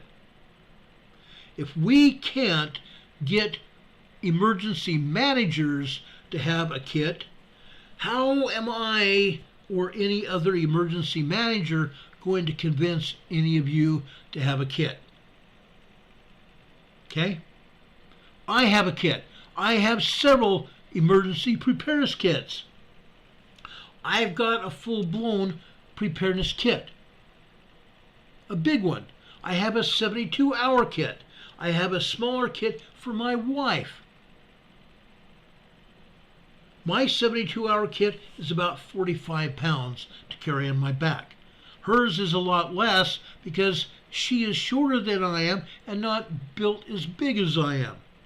She can't possibly carry 45 pounds on her back. Her kit is about 30 pounds or less. Okay? I haven't weighed it lately. But I'm asking all of you, I'm asking everybody within the sound of my voice to get a preparedness kit, a 72-hour plan, and a 72-hour kit. Why? I keep showing you all of the earthquakes. I keep showing you of disasters worldwide. I keep showing you train wrecks worldwide that are spilling toxic chemicals into the land surface. Toxic chemicals that can kill people. Toxic chemicals that put out toxic fumes that will kill you. Then, over in Ohio, of all the train wrecks that FEMA or anyone else could work on, there is a train wreck and 3 rail cars that are carrying toxic chemicals flip over and spill the chemicals out onto the surface of the earth. Polyvinyl chloride, one of the most dangerous chemicals around, spills out onto the surface of the earth in Ohio, Palestine, Ohio. 3 days later, some emergency manager there, and I don't believe it was his decision at all, but supposedly the decision of the railway, in consultation with city and state officials in and around Palestine, decide they're going to dig a deep trench and pull all of that chemical into a deep trench, further contaminating the groundwater. Then they pull a stunt that no one should have done. All values of safety were violated. Even the book on how to handle this chemical was ignored. Absolutely, positively ignored. They lit that chemical on fire, further spreading the fumes, further spreading the chemical all over the ground and into the air, polluting the Ohio River, polluting other rivers and streams throughout the region, outside of Ohio, into New York, into Pennsylvania, and even down the Mississippi River. What the hell were they thinking? What the hell were they thinking? Why am I telling you this? Because, folks, the people over in Palestine, Ohio, didn't have a plan. They were evacuated from that town without a plan. They didn't know what to do or where to go. They were forced out of their homes after that spill. And those people were not the only people forced out. There have been other train wrecks as well. Other earthquakes. Okay? Calvin McLean says he was talking about the Gate-Kel Ridge caldera out in the middle of the sea. Everyone, I had to look the name of it up. Sorry about that. Okay, I understand that. Thank you, Calvin, for explaining that. That might be, I will have to look that up. I didn't even realize that. Okay? Anyway, getting back to this, I want everybody to hone in on what I'm saying. I want you all to stop thinking about the earthquakes or anything else right now. I want you to pay attention to what I'm saying. This is important. It's important for each one of us. I want you guys to take notes. This is a very, very, very important program tonight. Emergency preparedness. Jay Raff is asking, what about the San Onofre nuclear power plant decommissioning taking place and the removal of waste? I'm telling you, Jay Raff, I'm just going to answer this, and then we need to get away from these questions and answers right now. We can ask these another time, or you can send them over an email to me, and I'll answer you in an email, or we can get on the phone and talk about it. What's going on at San Onofre? I used to live south of there. I used to live in San Diego County. I was a police officer in San Diego County, not for the sheriff, but not even a local police department there. I was a federal police officer. My jurisdiction was all over San Diego County and over into LA. Okay? I know all about the San Onofre nuclear power plant. I went through several drills with the San Onofre power plant. I went through several different alerts where there were problems with the reactors. There were problems with the reactors, and the public was put on notice about it. So I'm very familiar with the San Onofre power plant. What happened? It's being decommissioned. There were so many problems with the power plant, it is now undergoing decommissioning, meaning being taken apart, and the waste shipped out of there.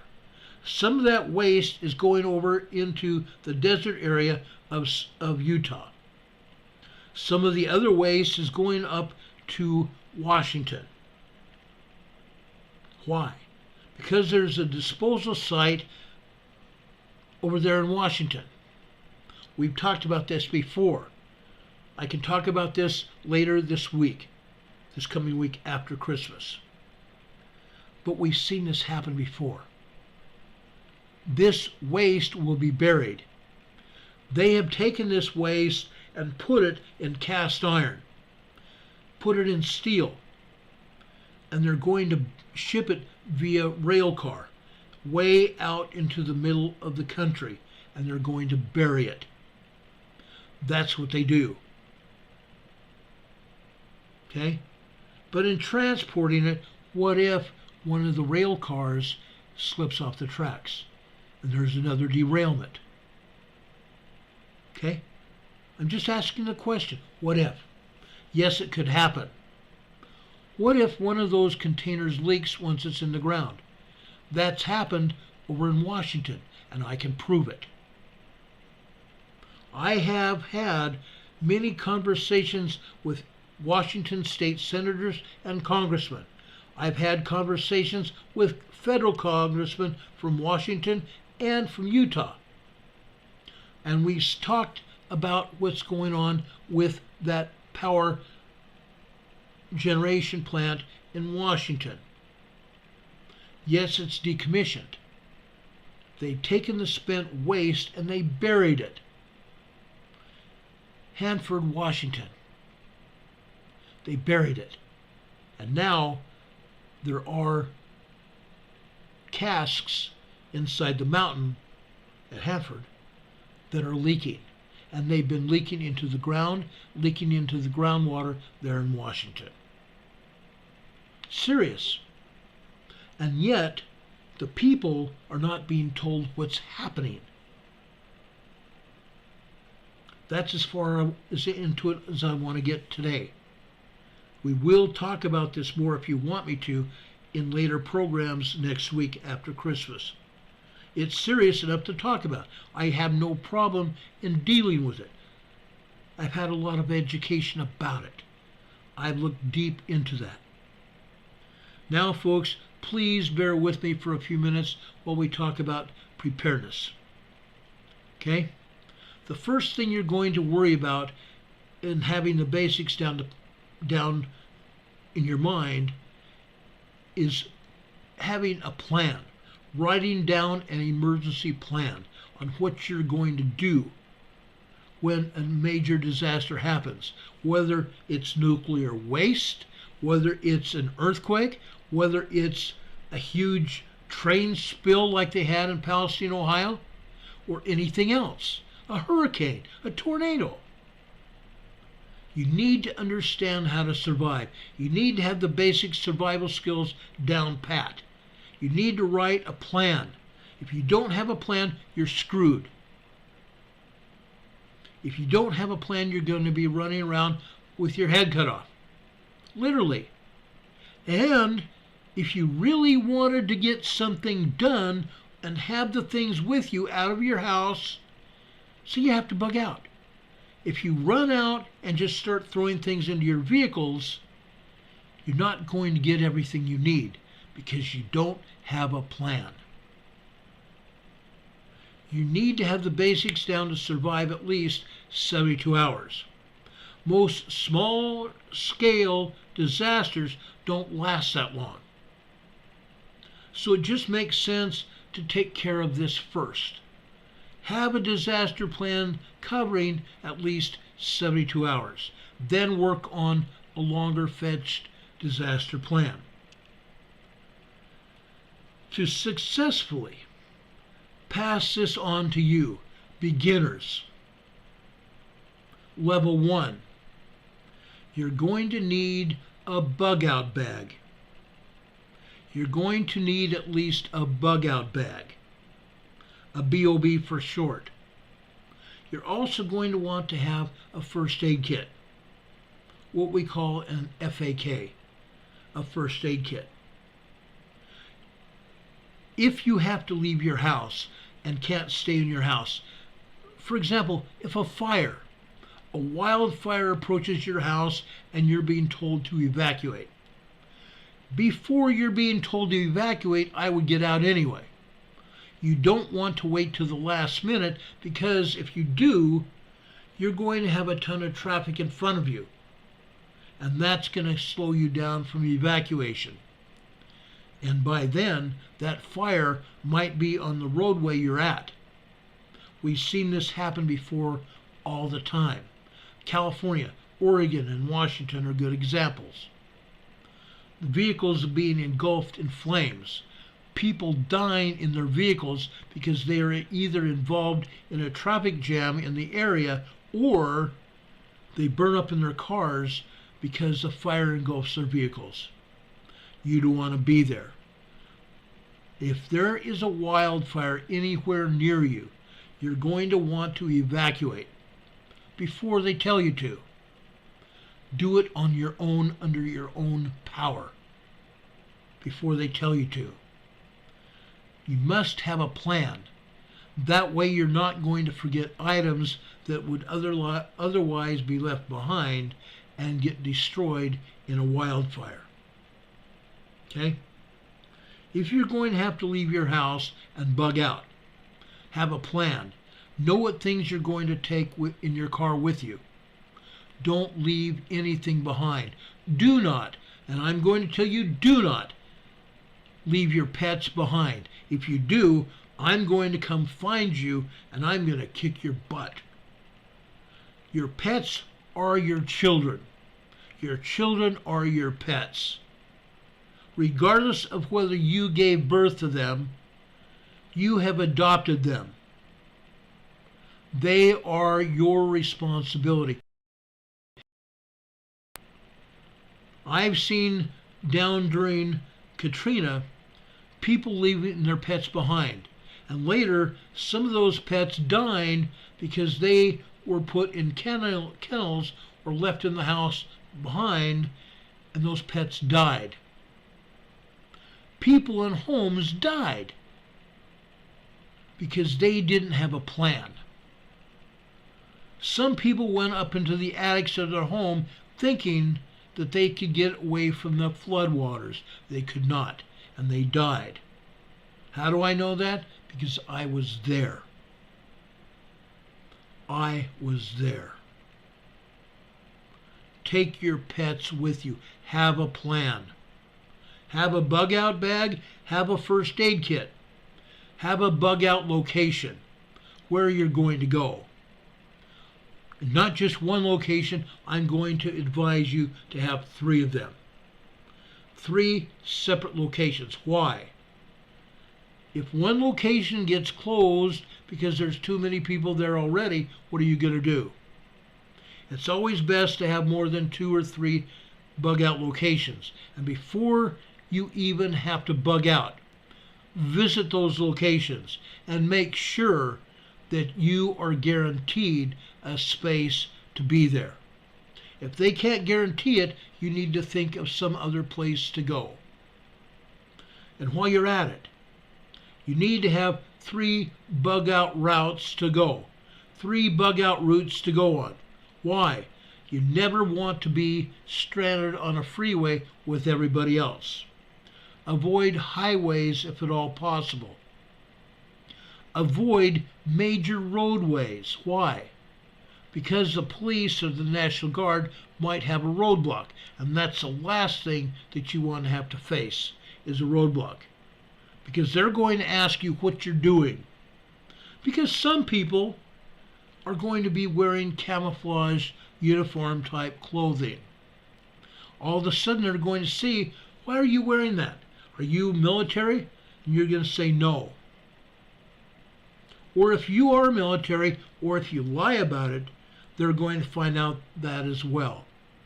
And they're going to stop you. Avoid the major streets, avoid the highways. You don't want to get caught in a traffic jam. Make sure you use surface streets. What you're going to want to do is establish also 3 different routes that you could take to any of or all 3 of the bug out locations that you decided to go to.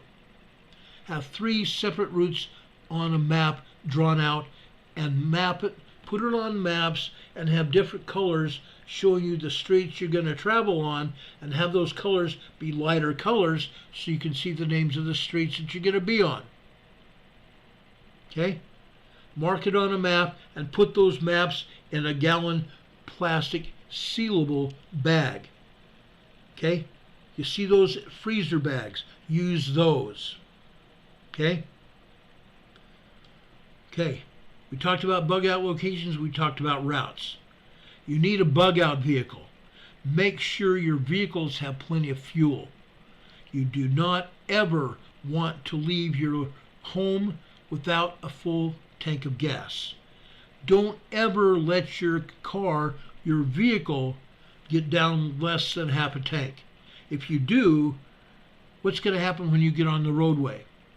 You're going to break down because you're going to run out of gas, because all the routes that are being traveled have cars. Everybody has already decided to be there with you. And you're going to be caught in a traffic jam and run out of fuel. Then you're going to add to the traffic jam because your car can't travel any further. Make sure you always have a bug out vehicle with a full tank of gas. Okay? A bug out vehicle. Next, you need to have a few basic skills and a few specialized ones for urban scenarios. If you live in a town or a large city, you need to wonder about it. You need to figure out what you're going to do. Okay? You need survival skills. Think about it. One day we'll talk about survival skills as well.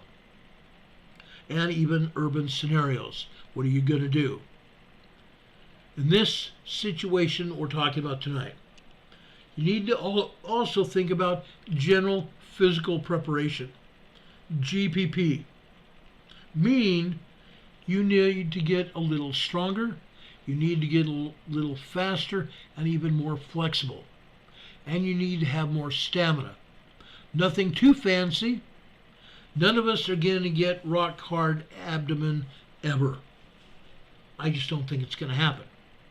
But you just need to get in a little better shape. You need to get in a little better shape. Exercise, walking, running, lifting sacks or boxes or bags in your house. Doing something, get into better shape. Okay? You also need to consider how to make a fire. You need to have at least a couple ways to start a fire. I have many ways. I've told you about that in the past. Right here in my own office, I have several Bic lighters. I do not smoke. I can't smoke. My lungs wouldn't handle it. But I have some Bic lighters to start fires with. I have Bic lighters because I have a barbecue out back that runs on propane. It's not an automatic lighting barbecue anymore. I also have a magnesium fire starter. That's over in a preparedness kit in my bedroom. A magnesium fire starter. It works really well. I have steel wool. I also have small sandwich bags full of dryer lint. Dryer lint will burn really well, guys, I'm telling you. Put a little bit of that underneath some small kindling, it'll start a fire. And then you add larger kindling and larger logs to build a bigger fire. Okay? Steel wool and a 9-volt battery will light a fire. Waterproof matches, I have those as well. I also have matches in a waterproof container. Okay? I'm thinking ahead. I've got a longer fireplace lighter as well. I use that to light my barbecue as well. Those fireplace lighters are great. They run on butane fuel and they're great. Just have to be safe with them. Now, water. You need to have food, but you need to have water as well. Why? Without water, you're not going to last more than 3 days. 3 days later, without water, you're going to become sluggish and disoriented. And after that, you die. You need to have water. You need to have a way to filter your water. A life straw. One of those life straws you can buy in a plastic package at REI, Walmart, Target, various other places, outdoor stores, or these Army surplus stores. You can get them. Life straws. They're great. They will purify upwards of 500 to 5,000 gallons of water. That will keep you alive. That will definitely keep you alive. Now, I've done this as well. This is a water bottle that I got from Holistic Nurse Griffin. She lives in Arizona. She and her husband live in Arizona. She sent me this. It's a bottle where I can put water and I can get it filtered by this filter here. And it's plain, clean, pure water. 99% of all germs and bacteria are filtered out of my water. I love this bottle, guys. It's great. Okay? You also need a couple ways to light your way. Okay? We've told you about radios. AM, FM weather radios. Most of those have a flashlight on the side of those. Mine does as well. I've shown it to you in the past. You can also get hand crank flashlights. I own 2 of those. You can have candles. My wife loves candles. We have candles all throughout the house. You can light candles to provide light and aromas to your house. You can do that. That's just fine. But you can also use those candles to cook on if necessary. Think about that. Also, multi-purpose survival items such as duct tape. I've got 3 rolls of duct tape now. In the past, we've also mentioned parachute cord. Parachute cord, or known as paracord. 550 paracord. I have like 7 or 8 different bundles of paracord. 500 feet, 1,000 feet, and 1,500 feet of paracord. I can do almost anything with paracord. Paracord is very strong. It will hold my weight beneath it. You can put a tarp over or between 2 trees where you have paracord stretched between the 2 trees. You put a tarp over there and you have an instant shelter, don't you? Just an idea. Baking soda.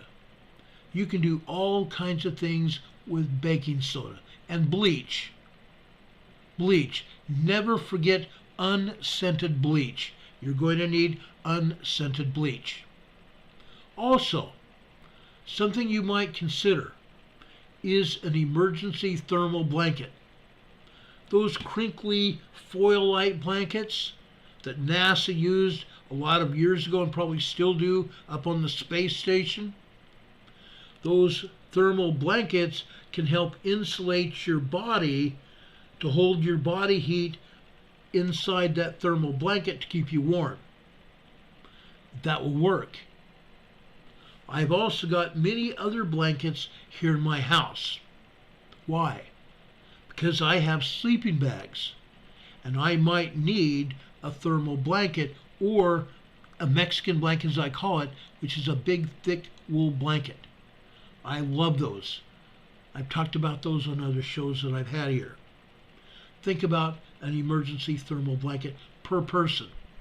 At least 1 blanket per person. I have several of them here. I always have several blankets, emergency blankets. Those thin foil-like blankets, they're wonderful. You can get them for about $1, $1.50 anywhere. Think about a 1-way and 2-way emergency communications. You need to be the first to know when things go bad. Again, your AM, FM weather radio.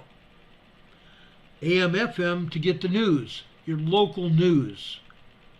Your weather radio to get weather information, and also the U.S. government and your local authorities will transmit on the weather frequency in your area when something happens that you need to have knowledge about, unless they plain don't want you to know about it. Then you need to have other ways to get information. Okay? You need to be the first to know when things go bad. You need to know ways to contact your family. We've talked about this before. Okay? We talked about ham radios. This is a ham radio. Okay? I've had this radio for quite a long time now. This will get you out of harm's way. A ham radio. This you have to have a license for. You have to have a license. They're easy to operate though. Go take a class, go take a test.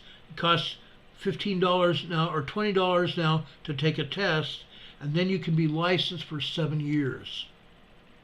You will get a federal communications license that would last 7 years. Also, something else. These handheld emergency radios. This has family radio service radio frequencies built into it. It also, this particular radio, I've got 2 of them. These particular radios also have GMRS, General Mobile Radio Service Communications. 462.675 and 462.575. Those are the frequencies built into these radios. You have to have a license to operate a GMRS frequency radio. But the family radio service channels, there are 10 of those. 10 of those. And you can use those for free. The problem, say you're on channel 1. Okay? You haven't written a plan before, but you and your family are on channel 1. What if channel 1 is really busy? How are you going to communicate with your family? You need to have a plan. Your plan should specify what happens when channel 1 is busy, or whatever channel you're using. What is going to be the next channel you're going to go to? If one is busy, you're going to tell your family members that are there, and yes, there's going to be other traffic, radio traffic on, so you need to be very quick and say this, go to the next channel. Then you go to that channel and wait for your other family members or loved ones to get to that channel. If you have a plan, they know what your plan is.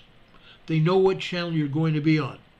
From channel 3 to channel 5 or channel 7 to channel 9 or channel 10, whatever. If you have a plan, they know about it. Okay? Emergency communications. You need to be the first to know what's going on, what things are bad that's happening, how to contact your family, and how to contact the police. Have all the numbers to the police, fire department, the hospitals, emergency medical personnel, to your doctor, or anyone else that you need to contact. Have them written down. In your children's backpacks at school, they need to have a card that you place in there only for emergency use, and tell your children never to take that card out unless there's an emergency. And never give it to anybody for any reason. That way your child has a way to get hold of you during an emergency. Okay? You need to have all those numbers written down for yourself and your family members. Do not leave your numbers only on your phone. What if your phone dies? What if you've forgotten to charge it? Or because you used it so much, you could no longer use it? What happens then? What happens when your numbers are no longer available to you? Okay? I have 2 lines in my car where I can charge 2 phones. I also have another line where I can choose to charge my Bluetooth or my wife's Bluetooth. Think about that. Okay? Always have an out. Always give yourself an out. Now, you also need home defense. Home defense. I've talked about this before. I talked about it yesterday afternoon on a radio program that I was on.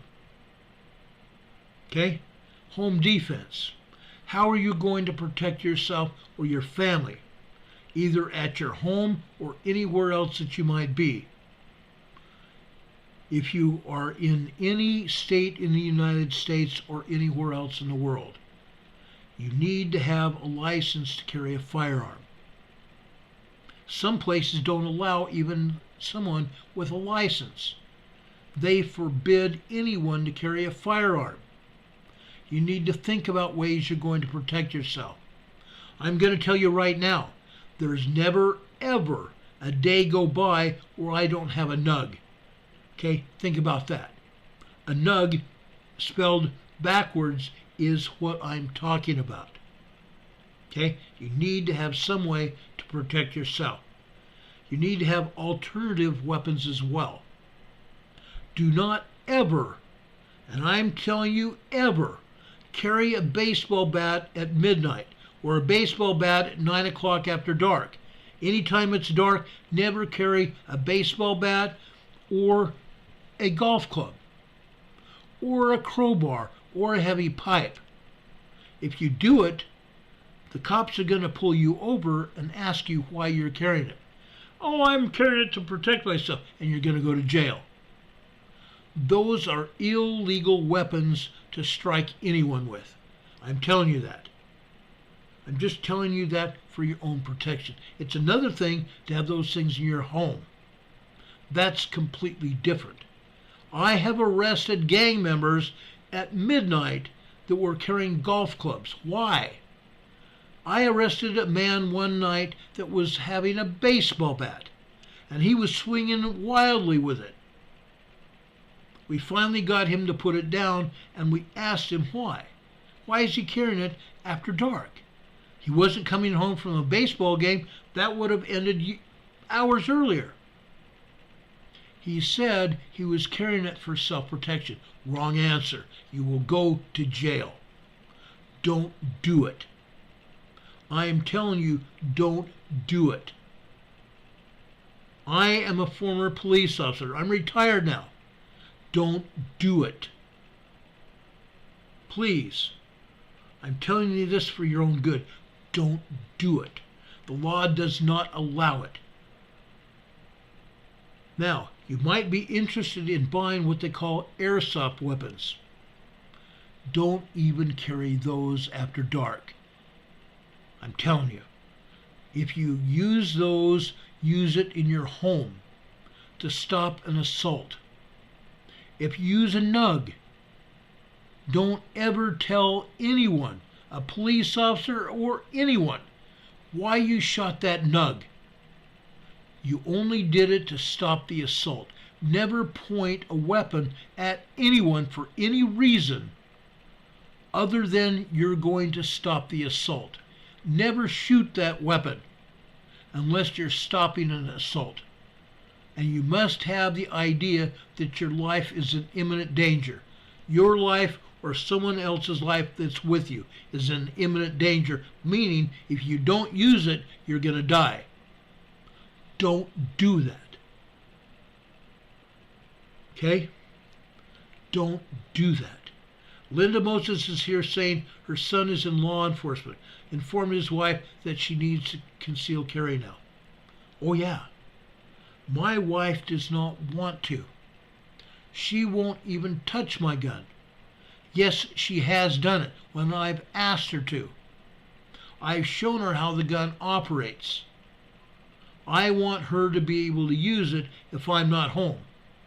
Yes, I have one other here in the house so she knows how to use it and where it's at. But only she knows that. Don Patoka says, oh, LOL, great way to go to jail. Oh yeah, absolutely.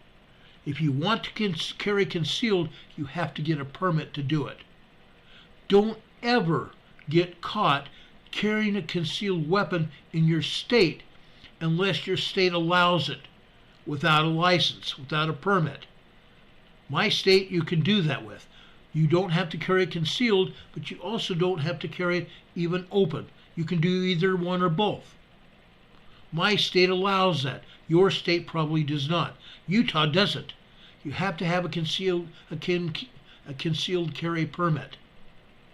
A lot of states you have to. Arizona, you don't. Arizona is another state you don't have to. But I'm just telling you, okay? Don't do it. You will go to jail. If you carry a bat, always carry a glove or a ball. But don't carry it after dark. Don't carry it after dark. Police know better. Police know better. Okay? Be careful. Be careful with what you do and what you say. Okay? Now, we talked about a water filter. I'm asking everybody to have a 3-day water supply with you in your home. A 3-day water supply, and I'm going to say you need to have at least 1 gallon, if not 3. I caution people to have at least 3 gallons of water per day per person. Why? Because you're going to want water to cook with, you're going to want water to wash with, and you're going to want water to flush toilets with and use it for that kind of thing. You're going to need water. Make sure you have adequate water supply. Okay? In the past, even 2 weeks ago, we talked about 55-gallon barrels. They sell 55-gallon barrels almost anywhere. In Utah, you could probably buy a blue 55-gallon barrel over at some of the stores in Utah. Yes, $7, $8. $7 or $8. Where I live, $20 a piece. And I told you how you can use those to even water your lawn with, or to get water out of those once they've been filled. And I've also cautioned people on how to do that. Okay? If you have questions about that, maybe we can talk about that later this coming week as well. But you need an adequate supply of water. At least 1 gallon, if not 3 gallons per day per person. You need to have a 72-hour stockpile of food. 72 hours worth of food per person. Okay? Consider at least 2,500 calories per person per day. 2,500 calories per person per day. You're going to need it. Because if there's an emergency, you're probably having to do a lot of work. And you're going to be worried. You're going to have to take care of your kids or other people. You're going to need the energy. 2,500 calories per day per person. 72 hours worth of food. Don't forget your pets. Like I said, I will kick your butt if I see you leaving behind your pets, or having your pets emaciated because you have not fed them. Make sure you have pet food as well. Now, I'm not threatening to hurt you. I don't want to ever have to do that. But I have gotten very angry with people that have left their pets out to die because they were too stupid because they didn't want to take their pets with them. A few years ago, on this very show, I had a woman argue with me in the chat. Well, my pets aren't my children. I don't have to take care of my pets. I'm going to leave them behind. And I said, if you do, you'll get arrested. If police find you leaving your pets behind, there are laws now on the books and you'll go to jail. Make sure you're taking care of your pets. Plain and simple. Okay? Hurricane Heather says, my pup dies, I die too. And that's exactly my thinking. Take care of your pets. Don't forget them. Period. Ever. Now, if you're going to have to stay in your home, shelter in place they call it, you need to have a designated safe room in your home to hide as a last resort. Designate a room in your home to hide as a last resort. and take all the things we've talked about with you, so you're going to survive. Fortify your home against burglars and home invaders. Set up an early warning system on your property.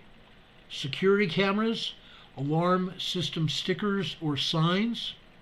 Get a dog. Maybe even a few surprises. Okay? One of the things we did as scouts, other scout troops used to invade our camp when we were camped.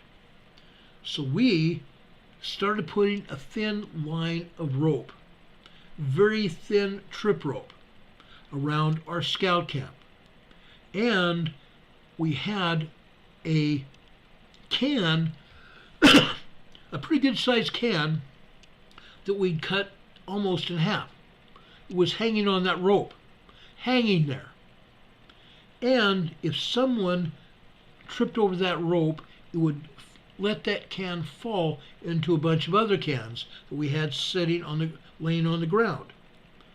That would create a ruckus, wouldn't it? That certainly would create a ruckus, and it did.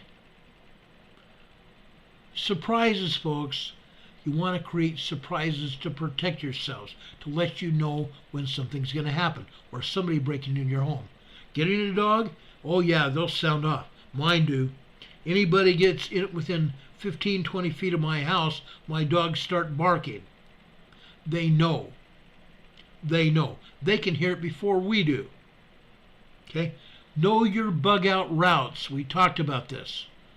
Mark your maps, print it up, even a laminated map, so you can change your bug out routes.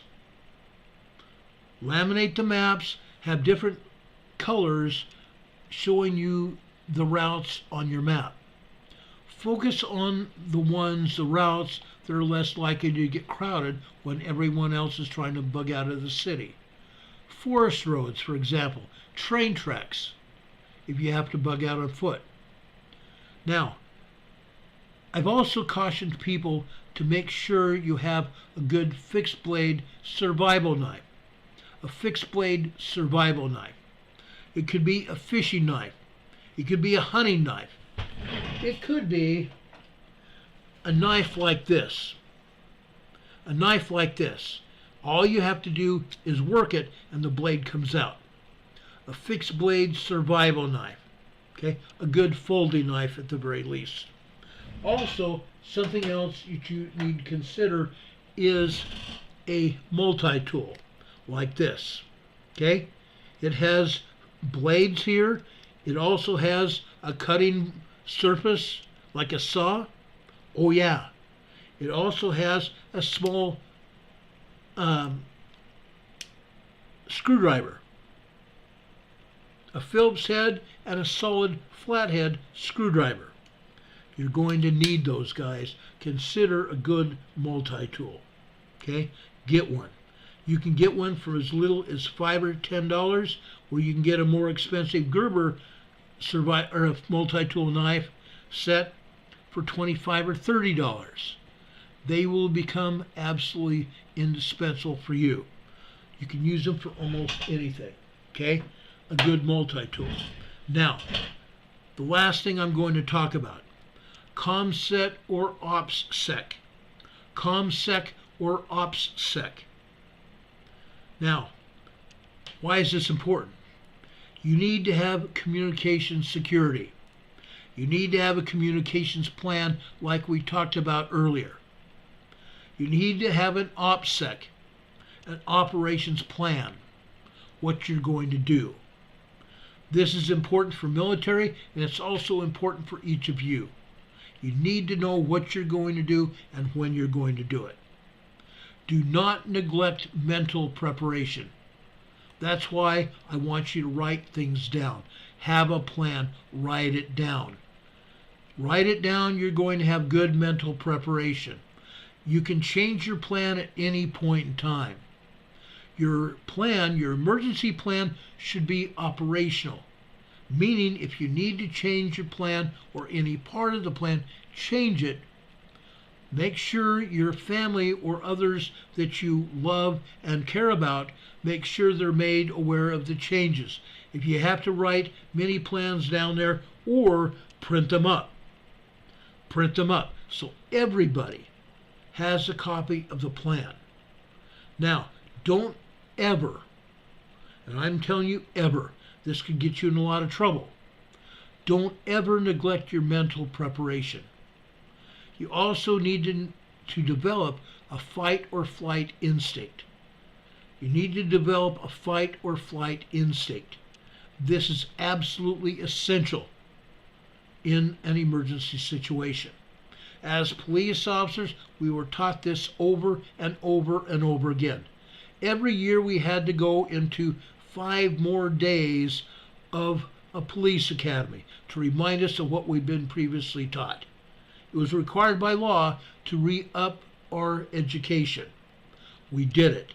I still do that today. I go over my plans. I have everything here that I need. I often go into my plan because I think about something. I go into that part of the plan and mark it through with one line through what I've already written. Then below that or beside it, I put in the new plan.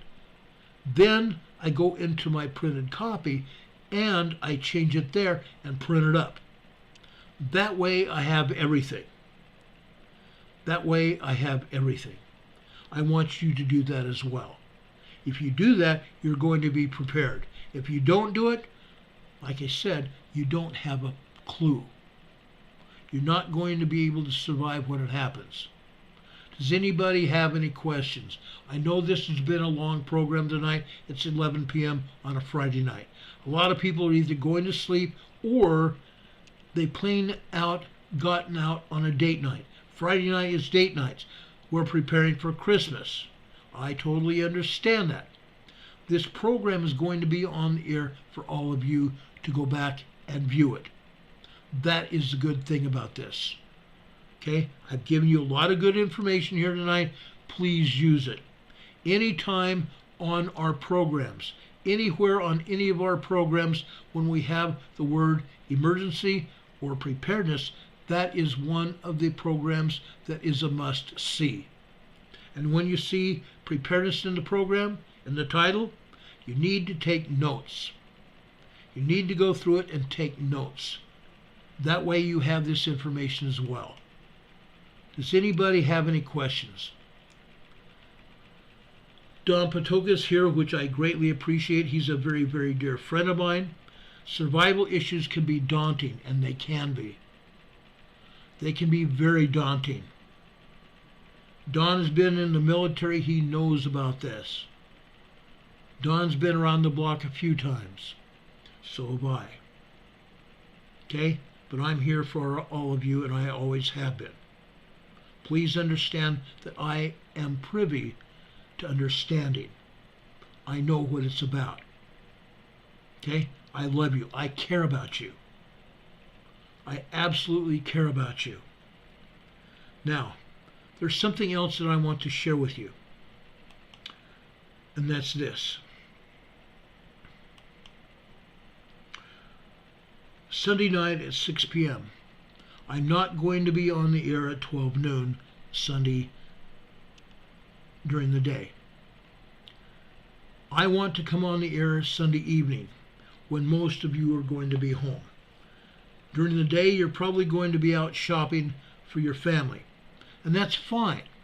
I don't go shopping anytime on Sundays. I just don't. Texas lady just gave us another $20 super chat. Thank you so much. God bless you for that. We so appreciate that. It helps keep this program on the air. It also helps keep our bills paid. Yes, it takes broadband power from internet, and our prices keep going up. They do. Our electricity prices keep going up. Our super chats, guys, helps us keep on the air. When you guys donate to our PayPal, it helps keep us on the air. Our PayPal locations are just below this video here in the top of our program description. They're here for you. You can support us by going to the PayPal, or the Venmo location also is there. You can support us through either one or three of those. You can also support us by sending us cards and letters and sticking some support or donation in the middle of your letter or in the middle of the card. It's been done before. It happens all the time. We greatly appreciate that. My dear friend Laura sends us cards, really cool cards. Now, I just went to the post office today and we picked up a package from Carol's parents, who sent us some support, and they also sent us a present, some cool, wonderful Christmas baked goods. It was great. They also sent us a cool picture of our granddaughter, who we love very much. Sister Carter in Mississippi sent us a small package with this. This, folks, is a choo-choo. It's a Christmas ornament that I'm going to hang on the tree.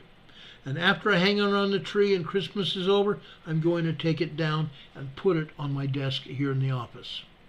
I love trains. This is such a wonderful gift. I can't even think how wonderful that is. I want you to know how much I appreciate these gifts. Okay? I really do. That means the world to me. We've gotten wonderful Christmas cards.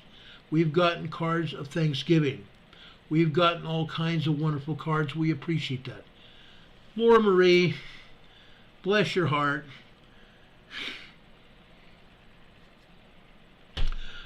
Laura Marie sent us a card that Carol and I were used to go out to dinner. It was a great blessing. She's also given us super chats during the past few days. Now she just given us a $50 super chat. God bless you, Laura. We appreciate you. You and your dear husband, John. God bless you all. Thank you so much for helping us. Thank you so much for helping support us. It means the world to us. Just so you know, I've gotten some good news from my doctor. I went into my urologist and I got my last injection to stop my cancer. My cancer is completely under control.